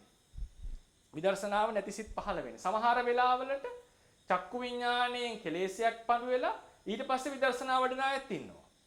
ඒ කෙලෙස යටපත් කරන විදර්ශනා වල රහත් වෙන අයත් ඉන්නවා. ඉතින් ඒ නිසා මේ විදර්ශනා වඩනකොටත් අතරින් පතර විදර්ශනා රහිත සිත් පහළ. රහත් වුණාට පස්සෙත් උන්වහන්සේ ක්‍රියාත්මක වෙනකොට හැමතිස්සෙම විදර්ශනා නුවණින් ඉන්නවා නෙවෙයි. උන්වහන්සේ මෛත්‍රී වඩනවා, උන්වහන්සේ ආහාර පාන ගන්නවා, උන්වහන්සේ ඒ ක්‍රියා කරනකොට ඒ ක්‍රියාවන් වෙන්නේ විදර්ශනා නුවණින් නෙවෙයි. උන්වහන්සේට ඕනනම් ඒ ක්‍රියාවන් විදර්ශනාවට ලක් කරන්නට පුළුවන්. ඒ නිසා මට කියන්නට ඕනේ කාට හරි හිතෙනවා නම් උන්වහන්සේ නිතරම යථාභූත ඥාන දර්ශනයෙන් සිටිය යුතුයි කියලා අවශ්‍ය නැහැ උන්වහන්සේ. මොකද උන්වහන්සේට කෙලෙස් නැහැ ඊටාම් පටන්. උන්වහන්සේ සමහර රහතන් වහන්සේලා අඩුවෙන් විදර්ශනා වඩන්නේ ඊටන් පසක්. උන්වහන්සේලා සාමාන්‍ය මේකෙන් ඉන්නේ. එතකොට සමහර වෙලාවලට උන්වහන්සේලා සිහියෙන් තමයි වාසය කරන්නේ. අනිකුත් ක්‍රියා කරන අවස්ථාවලදී සමහර තැන්වල හුරුවට වගේ වැඩ සිද්ධ වෙනවා. සමහර වෙලාවට පෙර සසර වාසනා ගුණය නිසා සමහර ක්‍රියාවන් සිද්ධ වෙනවා.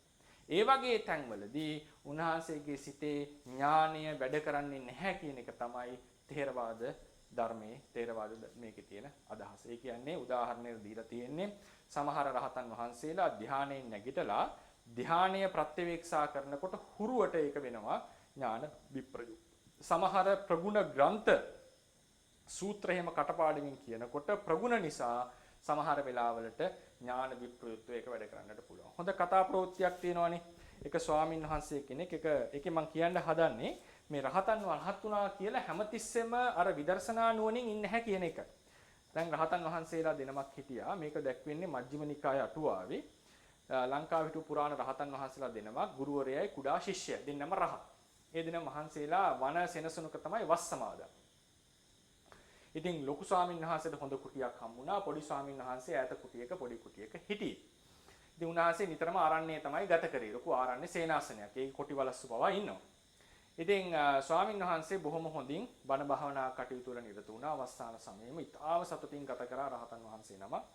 ගුරු ස්වාමීන් වහන්සේත් ඒ සෙනසුනකට වෙලා හිටියා. හැබැයි උන්වහන්සේ රහතන් වහන්සේ නමක්. උන්වහන්සේට නිතර සිහි වෙනවා මේ පොඩි ස්වාමීන් වහන්සේට කරදරයක් වෙලාද දන්නේ නැහැ. මොකද හේතුව අපේ ථේරවාද විනය හැටියට, භික්ෂු විනය හැටියට ගුරුවරයා කුඩා ශිෂ්‍යයා කෙරෙහි පුත්‍ර හැඟීම ඇති කර ගන්නට ඕන. පුත්‍රයෙක් කියන හැඟීම ඇති වෙන්නට ඕන. බුදුරජාණන් වහන්සේ දේශනා කරන පුත්‍ර චිත්තය ඇති කර ගන්නට කියලා. ඊට පස්සේ ගෝලයා ගුරුවරයා කෙරෙහි පිතු චිත්තං උපට්ඨපීතු. පිතා කියලා සලකන්නට ඕන. ඒකේ සියලු වගකීම් උන්වහන්සේලාට තියෙනවා. ඉතින් ඒ රහතන් වහන්සේ ඊට පස්සේ දෙනම වස් ඉවරලා මුණ ගැහිච්ච වෙලාවේදී පොඩි ස්වාමින් වහන්සේ කියනවා අනේ ස්වාමීනි බොහොම හොඳින් කාලය ගත කෙරුණා. මම බොහොම සතුටින් කාලය ගත කරා කියලා ප්‍රකාශ කරනවා. ඊට පස්සේ ලොකු ස්වාමීන් වහන්සේ කියනවා ඔය නම නම් හොඳින් කාලය ගත කරන්න ඇති. නමුත් මට ඔය නම ගැන ඔය නමට මොනවද වුණා කියන එකේ මම නිතර කල්පනාවෙන් හිටියේ. අටුවාවේ දැක්වෙනවා ඒ රහතන් වහන්සේට මුළු වස්සාන කාලයේම කිසිදු සමාපත්තියකට සමවදින්න බැරි වුණා. මොකද කුඩා ස්වාමීන් වහන්සේ කෙරෙහි තිබ්බ කරුණාව නිසා. උන්වහන්සේ ගැන නැවත සිහිවීම නිසා. කෙලෙස් ඇවිල්ලා නෙමෙයි බාධා වුණේ. උන්වහන්සේට කරුණාව නිසා ඒ වගකීමක් ලෙස සිතට බාධා ආවා. ඒකෙන් මම කියන්න අදහස් කරේ එතනින් කරේ රහතන් වහන්සේට කෙලෙස් ආවා කියන එක නෙවෙයි. රහතන් වහන්සේ පිළිබඳව සමහර වෙලාවලට අපි හිතනවා වෙන්නට පුළුවන් උන්වහන්සේ නිතරම විදර්ශනා නුවණින්ම සිටිය යුතුයි කියලා. එහෙම එකක් නැහැ. විදර්ශනා ථේරවාද ශාසනයේ එහෙම එකක් නැහැ. රහතන් වහන්සේලා වැඩ කරනවා, නානා කෘත්‍යයන් සිද්ධ කරනවා. ඒ නිසා රහතන් වහන්සේ විදර්ශනා නුවණින්ම සිටිය යුතු නැහැ. මම ඒක උත්තර දුන්නේ විදිහට සමහර කෙනෙක්ට හිතුණොත් විදර්ශනා නුවණින් එළඹ සිටි විදර්ශනා නුවණින් හැම විටම රහතන් වහන්සේ සිටිය යුතුයි කියලා. එහෙම න්‍යායක් අපේ ථේරවාද ශාසනයේ නැහැ කියන එක.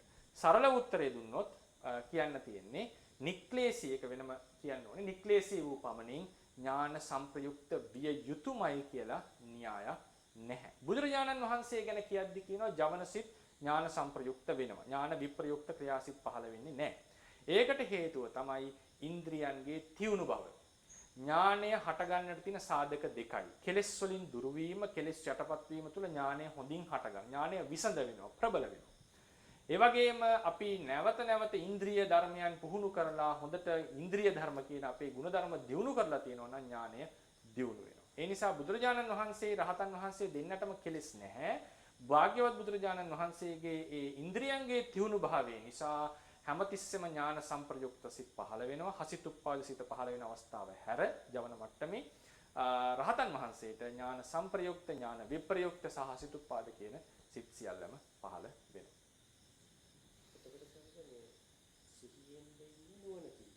අපේ ස්වාමීන් වහන්සේ නමක් කවන රහතන් වහන්සේ සිහියෙන්ද නුවණින්ද? රහතන් වහන්සේ ගැන කියන්න වෙන්නේ රහතන් වහන්සේ සෑම විටම සිහියෙන් ඉන්නේ. ඊළඟට අපි කියන්නට ඕන කරුණ තමයි සමහර ලාවට කටි දැකලා ඇති රහතන් වහන්සේ එළඹ සිටි නුවණින් වාසය කරනවා කියන එකට වාක්‍යය. ඒක අපි තේරුම් ගන්න ඕනේ මෙහෙමයි. අපේ ශාසනයෙහි අවබෝධ වර්ග දෙකක් තියෙනවා. ඒකත් ඊටම වැදගත් ඒ කරුණ. නැත්තම් කෙනෙක් අහන්න පුළුවන් රහතන් වහන්සේ මම කියවනේ නිතරම මේ විදර්ශනා නුවණින් නැහැ කියලා. නමුත් රහතන් වහන්සේ සමෝයිටම එළඹ සිටි නුවණින් යථාභූත දර්ශනීය යුක්තයි කියලා කෙනෙක්ට කියන්න බෑ. එතකොට අපි කියන්න ඕනේ අවබෝධ වර්ග දෙකක් තියෙනවා. මොනවද මේ අවබෝධ වර්ග දෙක? අරමුණු කිරීම වශයෙන් ලබන අවබෝධය. අරමුණු කිරීම වශයෙන් ලබන අවබෝධයකට කියන අවබෝධය කියලා. දැන් උදාහරණයකට අපි සංස්කාර ධර්මයක් දුක ලෙස දකිනවා. සංස්කාර ධර්මයක් අනිත්‍ය ලෙස දකිනවා. චතුරාර්ය සත්‍ය දුක්ඛය සමුදය නිරෝධය මාර්ගය ලෙස දකිනවා. දැන් අපි හිතමුකෝ අපිට අපේ රූපකය දුක් ගොඩක් ලෙස දකිනවා නම් අපිට රූපකයේ දුක්ඛ ස්වභාවය වැටහෙනවා. රූපේ අනිත්‍ය අපිව තේරුම් ගන්නවා අනිත්‍ය ස්වභාවය වැටහෙනවා. එතකොට අරමුණු කිරීම වශයෙන් අපිට යම් යම් අවබෝධ ලැබෙනවා. දැන් පළවෙනි අවබෝධ ක්‍රමය.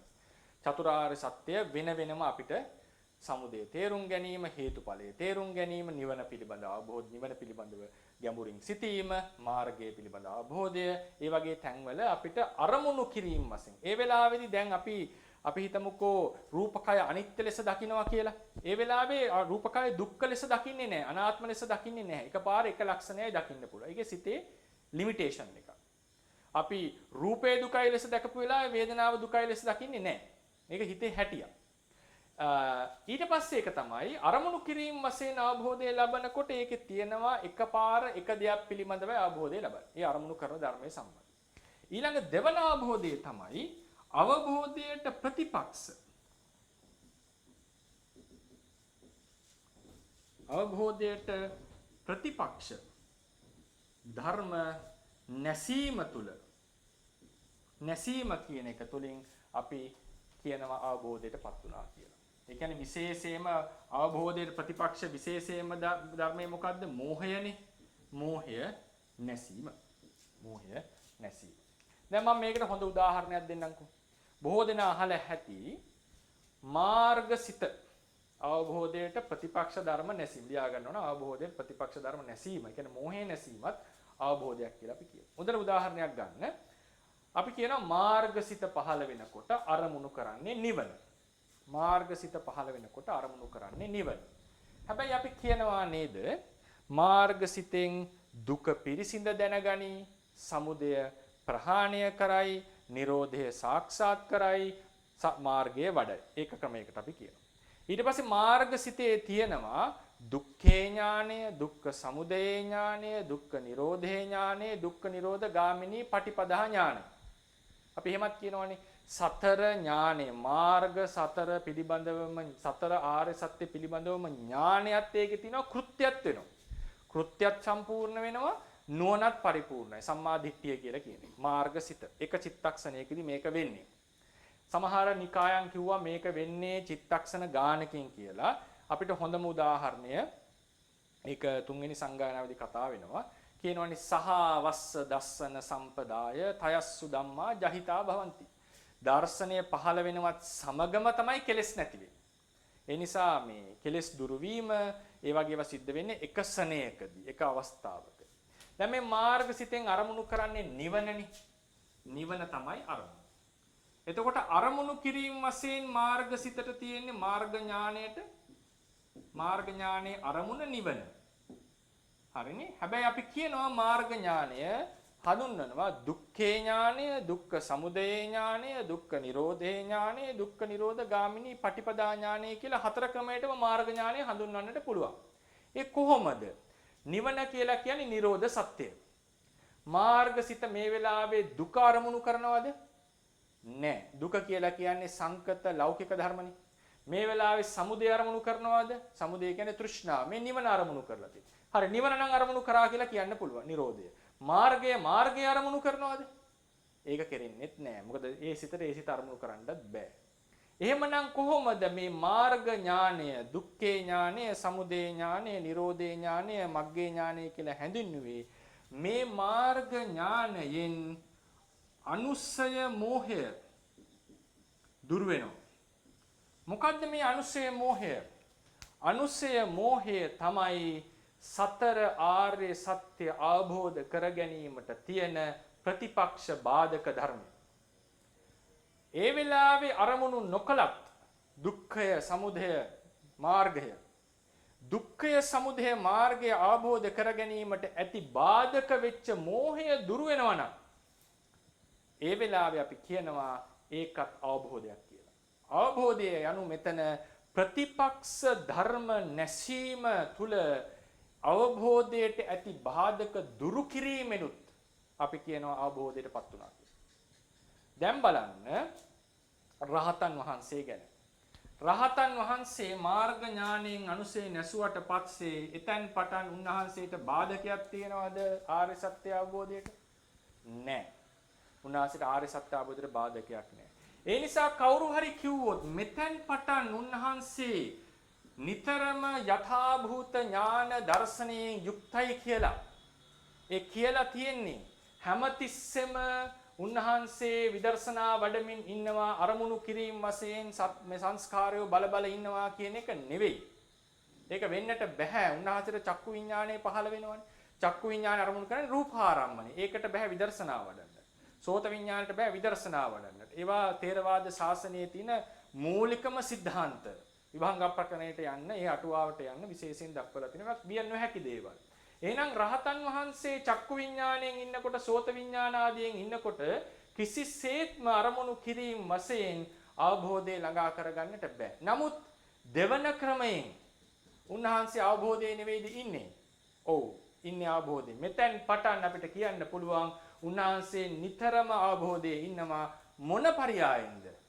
අවබෝධයට ඇති ප්‍රතිපක්ෂ මෝහය නැසලා තියෙන නිසා අපි කිව්වොත් කවුරු හරි උන්වහන්සේ නිතරම යථාභූත දර්ශනයෙන් යුක්තයි, සිහියෙන් යුක්තයි, ඥානයෙන් යුක්තයි කියලා කවුරු හරි කිව්වොත් ඒ කියන්නේ ඒ සිහියට නුවණට ප්‍රතිපක්ෂ ධර්ම නැති නිසා උන්වහන්සේ විශේෂයෙන් ඥානය ගැන මේකට කියන්නුනේ. ඥානය ගැනයි කියන්නට ඕනේ. උන්වහන්සේ අවබෝධයෙන් යුක්තයි කියලා කවුරු හරි කියනවා නම් කිය යුත්තේ මෙන්න මේ දෙවනි ණය ක්‍රමයේ සිට. මං හිතනවා පැහැදිලි වෙන්නට ඇති කියලා.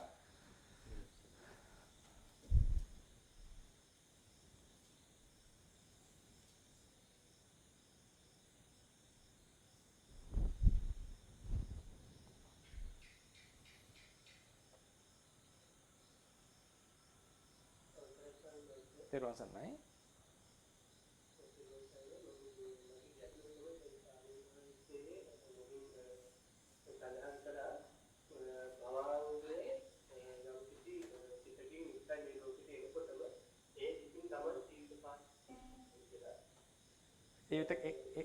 මොකද පොඩ්ඩක් මහත්මයා ඒ අන්තිමේ කිව්වෙ මට ඇහුන්නේ. ඒ සිතෙන් තමයි දැන් යම් කිසි භවංගයකින් අපි උපදිනවා නම් ඔව් මේ සත්‍යන්ති ගන්නවා නම් ඒ භවංගෙම පවතිනවා කියලා කියන්නේ ජීවත් වෙන කාලය තුළ. ඔව් එතකොට ස්වාමීන් වහන්සේ දැන් අපි උදාහරණයක් හැටියට ගන්න සාමාන්‍යයෙන් යම් පුද්ගලයේ උපේක්ෂා සහගත ඥාන විප්‍රයුක්ත සසංකාරික චිත්ත වගේ ඒක දුර්වල අඩු කියලා හිතනවා. ඒ චිත්තකින් උත්පත්ති ලැබපු කෙනා ජීවිත කාලය තුළම විදර්ශනා ලැබීම වගේ යම් දෙයක් කරගෙන ගියොත් එතකොට එයාට සෝමනස්ස සහගත ඥාන සම්ප්‍රයුක්ත අසංකාරික චිත්තයකටම පහළ වෙනවා. එතකොට එයා අගේ අර උත්පත්ති පිට භවංග චිත්ත වෙනස් වෙනවා. එතකොට එයාගේ යම් කිසි අඥාව මේරීමක් වෙනවනේ. එයා විදර්ශනා වඩනකොට එතකොට අර උත්පත්ති භවංගේ වෙනස් වෙනකොට අඥාව වැඩි වෙනකොට මොකද වෙන්නේ කියන එක. හොඳයි. ඔබතුමාගේ නම කොහොමද? හසුත්. හරි. තේරුවන් සන්නයි. ඊ මහත්මයෙක් නේද? හරි. මේ මහත්මයා අහන ප්‍රශ්නේ තමයි දැන් අපි කිව්වා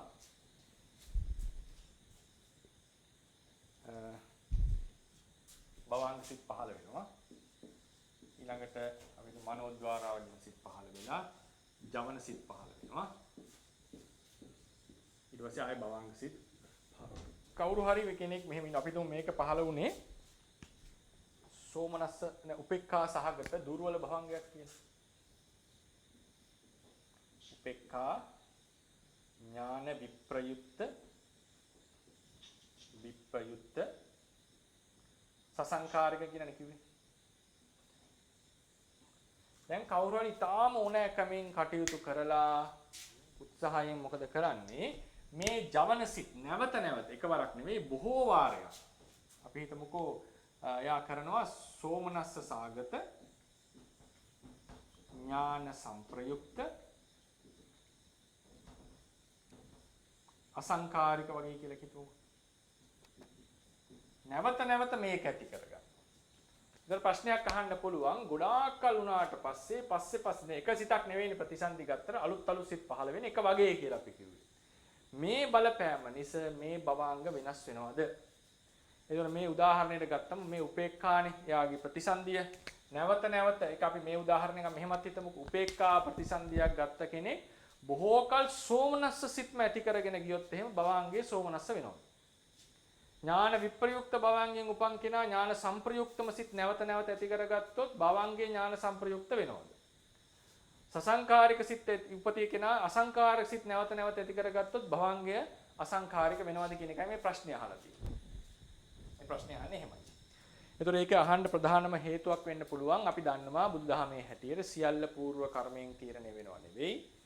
අපිට මිනිස්සෙට දියුණු වෙන්නට පුළුවන්, ඉදිරියට යන්නට පුළුවන් කියන එක අපි සාමාන්‍යයෙන් පිළිගන්න අදහසක් බුදුදහමේ හැටියට. සියල්ල පෙර කර්මයට බාර දෙන්නේ නැතුව අපේ මේ ජීවිතයේ දියුණුව, ප්‍රගතිය කියන එක අපි උත්සාහයෙන් ඇති කර ගන්නට බුදුදහමෙන් නිතර උපදේශය ලැබිලා තියෙනවා. ඒතර ඒ න්‍යායෙන් හරි කෙනෙක්ට හිතෙන්නට පුළුවන් අපි මෙහෙම වැඩ කරොත් එහෙම අපේ භවාංග හිත වෙනස් කරගත හැකිද? එතකොට අපිට ථේරවාදයෙන් ලැබෙන උත්තරය තමයි අපේ ජීවිතේ වෙනස් කරගන්නට පුළුවන් අපිට. වෙනස් කරගන්නට පුළුවන්. හැබැයි අපිට හැම දෙයක්ම වෙනස් කරගන්නට බෑ. දැන් මේ පහළ වෙනවානේ මේ ජවන සිත්. මං කියන්නේ මේ සිත් වලින් තමයි කටයුතු කරන්න කියලා. කාට හරි කෙනෙක්ට යම් කිසි කරුණක් තේරෙන්නේ නැහැ. යම් කිසි කරුණක් තේරෙන්නේ නැහැ. අපි හිතමු ගණිතයේ කරුණක් කියලා. නැවත නැවත ගුරුවරයාගෙන් අහනවා, ඉගෙන ගන්නවා, හිතනවා කාලයක් යනකොට ඒ කරුණ තේරෙන්නට පටන් ගන්නවා. ඒ කියන්නේ නුවණ යම් පමණකට තිබුණාද කාලයක් ගිහිල්ලා අපිට පුළුවන් මේ නුවණ වැඩි කරගන්න. ඒක බුදුදහමෙන් ප්‍රතික්ෂේපිත නැහැ. ඒක බුදුදහමෙන් ප්‍රතික්ෂේපිත නැහැ. එතකොට අපි තේරුම් ගන්නට ඕනේ අපි මොන භවංගෙන් උප්පත්තිය ලැබුවත් අපේ නුවණ අපිට වර්ධනය කරගන්නට පුළුවන්. වර්ධනය කරගන්නට පුළුවන්. ඒක බුදුදහමෙන් ප්‍රතික්ෂේපිත කරලා නැහැ. දියුණු කරගන්නට පුළුවන්. ඒ වගේම මතක තියාගන්න ඕන දෙයක් තමයි අපිට කවදාවත් වෙනස් කරගත නොහැකි දේවලුත් තියෙනවා. උදාහරණයකට ගන්න තිරිසන්ගත සතෙක් කොච්චර උත්සාහ කරත් තිරිසන් භවෙන් මිදෙන්නට බෑ. ඒ ආත්ම භාවයේදී මිදෙන්නට බෑ. ඒකට ප්‍රධානම සාධකය යා ප්‍රතිසන්දි ලැබලා තියෙන යම් කර්මයකින් නම් ඒ කර්මය තමයි මරණය දක්වාම එයාගේ ජීවිතයේ තියෙන ප්‍රධානම සාධකය. එකම සාධකය නෙවෙයි ප්‍රධානම සාධකය. තාම වැදගත්. එකම සාධකය වුණොත් ඒක පුබ්බේකත හේතුවාදයට මොනවත් කරගන්නට බෑ ලැබිච්ච එකෙම ඉන්න වෙනවා. ප්‍රධාන සාධකය වෙනකොට වෙන දේවල් වෙනස් කරගත හැකි. හැබැයි වෙනස් කර ගැනීමේ සීමාවක් තියෙනවා. වෙනස් කර ගැනීමේ සීමාවක් තියෙනවා. එතකොට මේ භවාංග සිත කියන එක ඒ වගේ වෙනස් කරගත නොහැකි තැනක පවතින එකක් අපේ ථේරවාද ශාසනයේ හැටියට. ඒක වෙනස් කර ගැනීමට නොහැකි අවස්ථාවේ පවතින එකක්. එතකොට ඒකෙදී අපි නැවත නැවත මම එක කිව්වේ මේ ජවන සිත් වශයෙන් පහළ වෙනකොට ඕන ජවන සිත් පේලියක් පහළ අපිට තේරුන්නේ නැහැ. තව සිත් පේලියක් පහළනවා තේරුන්නේ නැහැ. කාලයක් ඉන්නකොට පස්සේ පහළ වෙන ජවන මට ඒක දැන් තේරෙනවා. ආයේ මොකද වුනේ? මේ චිත්ත වීතියෙන් වීතියට තියෙනවා ආසේවණය කියලා උපකාරය. ආසේවණය කියලා උපකාරයක්. අභිධර්මයේ සූවිසි ප්‍රත්‍ය ඉගෙන ගත්ත අය පොඩ්ඩක් පැටලෙන්නට පුළුවන් වීතියෙන් වීතියට ආසේවණය තියනවා කිව්වට කලබල වෙන්නට එපා. ඒ සූත්‍ර ක්‍රමයෙන් අපිට ගන්නට පුළුවන්. සිත්ත වීතියෙන් වීතියට ආසේවණයක් තියෙනවා. ඒක අභිධර්මයට පටහැනිත් නැහැ. ඒක පස්සේ අපි ප්‍රශ්නයක් ඇහුවොත් අපි කතා කරගමු.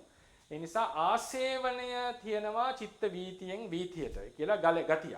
ඒ නිසා අපේ නුවණ ටික ටික වර්ධනය කරගන්නට පුළුවන්. හැබැයි මේ වර්ධනය කරගත හැකි එකේ සීමාවක් තියෙනවා.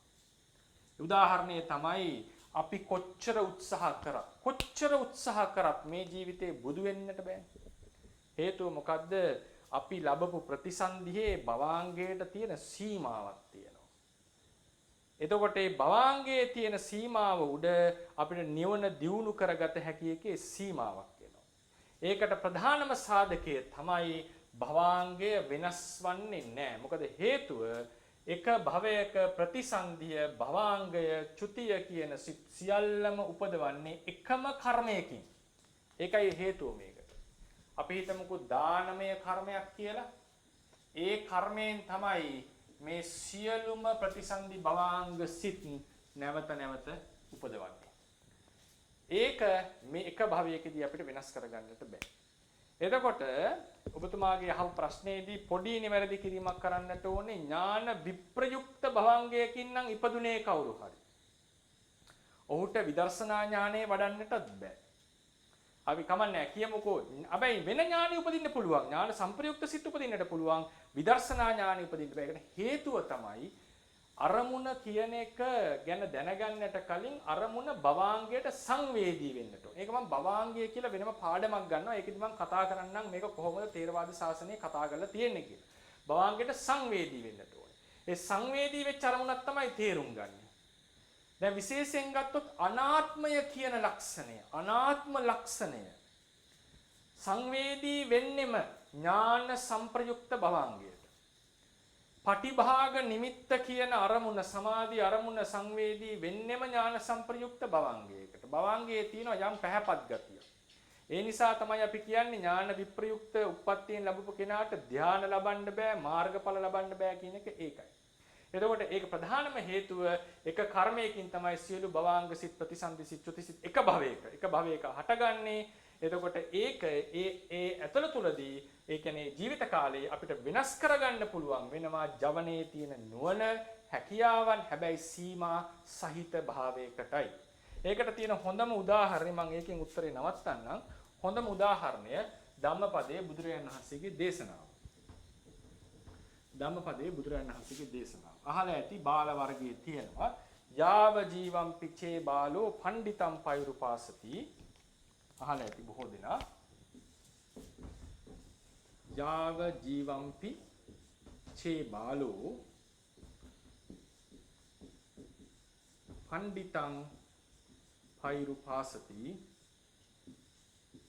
නසෝ ධම්මං විජානාති දබ්බි සූප රසං යථා. මොකද්ද මේ කියන්නේ? බාල පුද්ගලයා ඥානවන්ත ඥානේ නුවණ අඩු පුද්ගලයා ජීවිත කාලයම පඬිතෙක් ඇසුරු කරයිද සේවනය කරයිද පියවරෙන් පියවර පසුපස යමින් බුදුවරයෙක් හෝ සේවනය කරයිද නසෝ ධම්මං විජානාති. ඔහු කිසි විටකත් ධර්මය ගැඹුරු ධර්මය අවබෝධ කරගන්නේ නැහැ. දබ්බි සූප රසං යථා. යම්සේ හැන්ද සූප රසය හොදි රසය දන්නේ නැහැ වගේ. මේකෙන් කියවන්නේ ඥානය අඩු අයට දුර්වල කිරීමකට නෙවෙයි. ඒක හොඳට මතක තියාගන්න. මේක ප්‍රධාන ධර්ම સિદ્ધාන්තයක්. මෙතන ගැඹුරු ධර්මය, නිර්වාණ ධර්මය, මාර්ගඵල ධර්මයන් කිසිම ආකාරයකින් නුවණ ප්‍රතිසන්දි නුවණ අඩු කෙනාට අවබෝධ කරගන්න බැහැ කියන එකයි. නසෝ ධම්මං විජානාති. ඔහු ධර්මය අවබෝධ කරන්නේ නැහැ. මේ කියලා තියෙන්නේ සාමාන්‍යයෙන් අපිට හිතෙන්න පුළුවන් කවුරු හරි වැඩි නුවණැති කෙනා මේකෙන් කියවෙන්නේ නුවණැති කෙනා හරියට පඬිතෙක් ඇසුරු කරන්නේ නැහැ. ඔහු නියමාකාරයෙන් ඇසුරු කරන්නේ නැති නිසා ඥානවන්තයා පඬිතයාගෙන් ප්‍රයෝජන ගන්න නැහැ කියන එක නෙවෙයි මේ කියලා තියෙන්නේ. මොන ක්‍රමයකින් මොන විදිහට ඇසුරු කළත් දිවි ඇතිතෙක් ඇසුරු කළත් ධර්මය අවබෝධ කළ නොහැකි කියන එකයි මේ කියලා තියෙන්නේ. ඒක මොකද්ද අපේ තේරවාද ශාසනයේ අර්ථකථන ක්‍රමය? භවාංග සිත දුර්වල නම් ගැඹුරු ධර්මය අවබෝධ වෙන්නේ නැහැ. එතකොට කෙනෙක්ට තර්කයක් එන්න පුළුවන්. එහෙනම් අපිට අවබෝධ කරන්න බැරිද? දු හේතුකද කියලා ප්‍රශ්න එන්නත් පුළුවන්. ඒක ගැන මම බය නැතුවම කියනවා. මේ කියන කරුණු තේරෙනවා කියලා කියන්නේ, මේ කියන කරුණු වැටහෙනවා කියලා කියන්නේ අභිධර්ම කරුණු මේ විදිහට වැටහෙනවා නම් බය වෙන්න එපා. ත්‍රි හේතුක ප්‍රතිසන්දියක්මයි. ඒක ගැන කිසිදු වාදයක් තම නැති කරගන්නට එපා. නැත්තම් මේක අර ඩිස්කරේජ් කරා මොනවාද සැකයක් ඇති කරා වගේ ප්‍රශ්නයක් කෙනෙක්ට එන්න පුළුවන්. මම මේ ධර්ම න්‍යායක් දේශනා කරනවා. ඒ නිසා තමයි හොඳට මතක තියාගන්න. තිරිසනෙක්ට නුවණ දියුණු කර හැකි ලිමිට් එකක් තියෙනවා. අකුසල ප්‍රතිසන්දියක් ගත්තා කොච්චර දැන් ජාතක කතාවල බෝසතාණන් වහන්සේගේ නුවණ දියුණු කරලාද? නමුත් උන්වහන්සේට යන්න පුළුවන් සීමාවක් තියෙනවා. ඒ නිසාම තමයි අපේ භවංගයේ තියෙන ලිමිට් එක නිසාම තමයි අපිට කවදාවත් මේ ජීවිතේ බුදු වෙන්නට බැරි. අපිට අග්‍ර ශ්‍රාවක වෙන්නට බැරි මේ ජීවිතේ. ඒ තරම් නුවණ දියුණු කරන්නට බැරි. නමුත් ඒකෙන් කියවෙන්නේ නැහැ නුවණ දියුණු කරන්න බෑ කියලා. නුවණ දියුණු කර හැකි. ඒ සඳහා නැවත නැවත යෙදිය යුතුයි. හැබැයි සීමා සහිතව කියන එක තමයි තේරවාද ශාසනයේ න්‍යාය. මම හිතනවා පැහැදිලි වෙන්නට ඇති කියලා. ඒකෙන් සම්බන්ධයෙන් ගැටලුවක් තියෙනවා නැවත අහන්න පුළුවන්.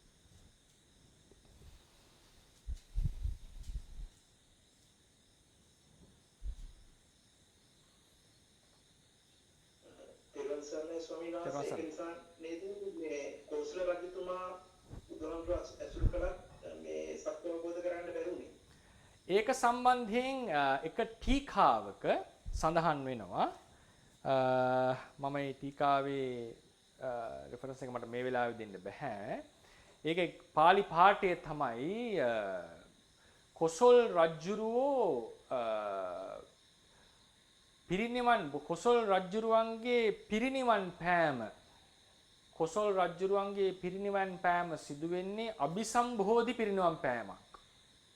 ඒකෙන් ඒ අටුවාචාරින් වහන්සේ හෝ ටීකාචාරින් වහන්සේ මට හරියට මතක නැහැ මොකද්ද අටුවාවද ටීකාවද කියලා.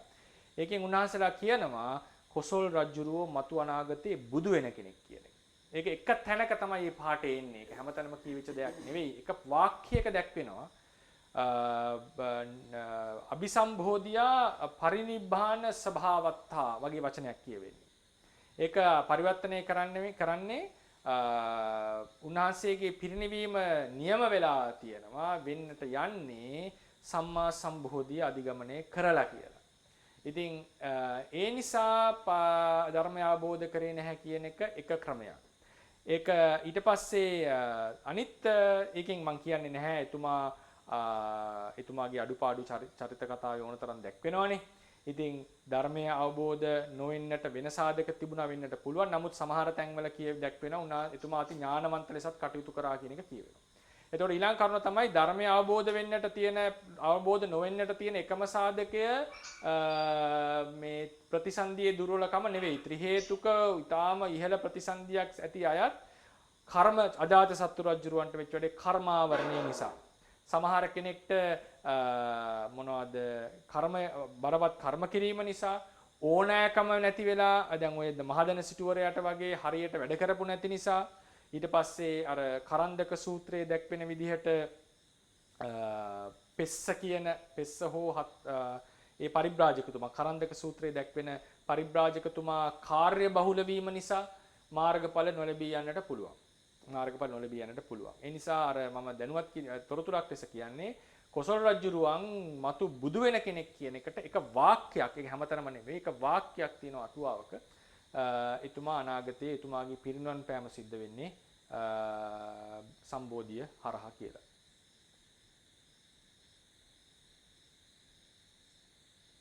අවසරයි ස්වාමීන් වහන්සේ තෙරුවන් සරණයි. ජයන්ති කියලා කෙනෙක් කතා කරන්නේ. තෙරුවන් සරණයි. මේ ප්‍රශ්නය භවාංග සිත් ගැනමයි. ඔව්. උන්වහන්සේ දේශනා කරා භවාංග සිතේ බොහෝ විට අරමුණ පෙර භවයේ කර්ම නිමිත්ත හෝ ගත නිමිත්ත කියලා.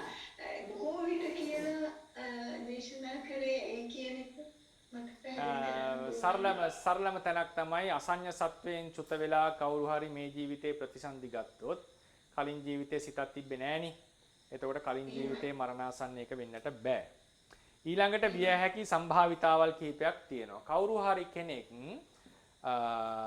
මම එක කියන්නම් ඒක යම් ධර්ම දැනුමක් තියෙනකොට තේරෙනවා. කවුරු හරි කෙනෙක් සමාධි භාවනා උපදවනකොට ලබනවා උපචාර සමාධිය කියලා අවස්ථාවක්. ඒ උපචාර සමාධිය ලබනකොට පහළ වෙන නිමිත්තට කියනවා පටිභාග නිමිත්ත කියලා. පටිභාග නිමිත්ත කියන එක ප්‍රඥප්ති ධර්මයක්. ඒක පරමාර්ථ ධර්මයක් නෙවෙයි. ඒ උපචාර සමාධි අවස්ථාවේදී එයාගේ සිත තාම කාමාවචරයි. එයා ධානයට සමවැදිලා නැහැ. හැබැයි කෙලෙස් යටපත් වෙලා විස්කම්බනේ වෙලා අරමුණ ප්‍රඥප්තියක් හැබැයි අර්පණා මට්ටමට ගියේ නැහැ. මෙහෙම කෙනෙක් මරණාසන්න මිය යනකොට උපචාර සමාදලාභී ප්‍රතිභාග නිමිත්තෙන් උපචාර සමාදලාභී මොකද උපචාර සමාධි වර්ග කීපයක් තියෙනවා. ප්‍රතිභාග නිමිත්තෙන් උපචාර සමාදිලාභී කෙනෙක් මිය යනකොට බොහෝ සෙයින් ඔහුට ප්‍රතිභාග නිමිත්ත තමයි මරණාසන්න අරමුණු වෙන්නේ. මොකද ඒක ඊටාම ප්‍රකට අරමුණක්. ඔහුට කෙලෙස් නෙමෙයි. ඔහු සුගතියට තමයි යන්නේ අනිවාර්යෙන්. එතකොට ප්‍රතිභාග නිමිත්ත සීන ඒක ප්‍රඥප්ති අරමුණ. එතකොට එයාට මරණාසන්නයේ මේ කර්ම නිමිත්ත අරමුණු වීමේ සම්භාවිතාව ඊටාම ඉහළයි. ඒක බොහෝ දුරට ඒකම තමයි අරමුණු වෙන්නේ කියන තරමට ඉහළයි. එතකොට එයාට ඒක මරණාසන්නයේ අරමුණු වෙලා එයා හැබැයි උපදින්නට ඕනේ කාම ලෝකේ. මොකද එයාට ධානය ඉපදිලා නැහැ. හරිනේ? එතකොට එයා ප්‍රතිසන්දි ගන්නේ එක්ක සෝමනස්ස බොහෝ දුරට සෝමනස්ස සාගත ඥාන සංප්‍රයුක්ත අසංකාරික සිතකින්. බොහෝ දුරට ඔහු ප්‍රතිසන්දිය ගන්නේ. ඒ සසංකාරික වෙන්නත් බැරිකම් බොහෝ දුරට සෝමනස්ස සාගත ඥාන සංප්‍රයුක්ත අසංකාරික සිතකින් තමයි ප්‍රතිසන්දිය ගන්නේ. එතකොට එයාගේ සිත මහා විපාක සිතක්. අපි ඒ වගේම ඉගෙන ගන්නවා අභිධර්මයේදී මහා විපාක සිත්වල අරමුණ හැමතිස්සෙම කාමාවචර ධර්ම පමණයි. මහා විපාක සිතකට ප්‍රඥප්තියක් අරමුණු වන්නේ නැහැ.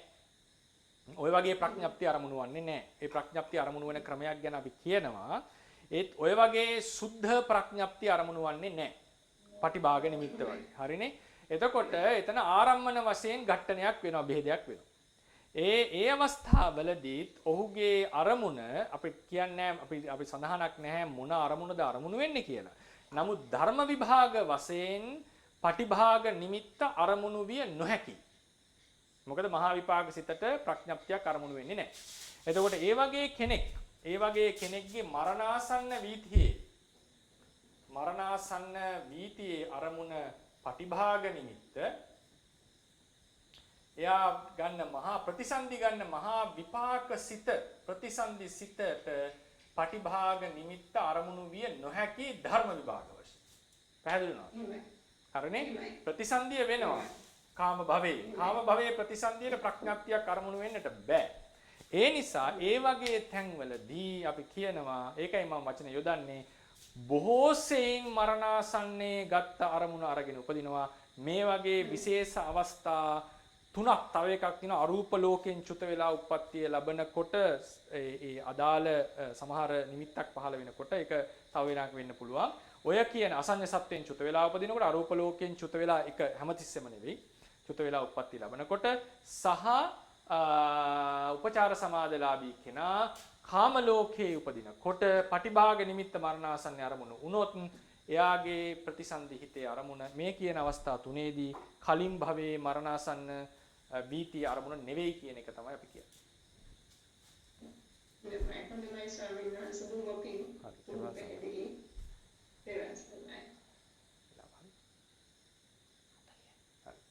එහෙමනම් අපි 9:40යි වෙලාව කාල වේලා ඉක්ම ගිහිල්ලා අපි හෙට දවසේදී ඉතිරි පාඩම් දිගටම කරගෙන යමු. එනම් මේ රසපත් කරගන්න යුතුනා වූ කුසල සම්භාරය අප සෑම දිනකටම තව තවත් ධර්මඥාන භාවනා ඥාන දිනු කරගෙන ඉක්මනින්ම නිවනින් සැනසීම පිණිස හේතු වේවා. බුද්ධ ශාසනයද চিරාත් කාලයක් පවතිවා කියලා අපි ආශිර්වාද කරනවා. බුද්ධ ශාසනං චිරන් තිට්ඨතු බුද්ධ ශාසනං චිරන් තිට්ඨතු බුද්ධ ශාසනං චිරන් තිට්ඨතු සාධු සාධු සාධු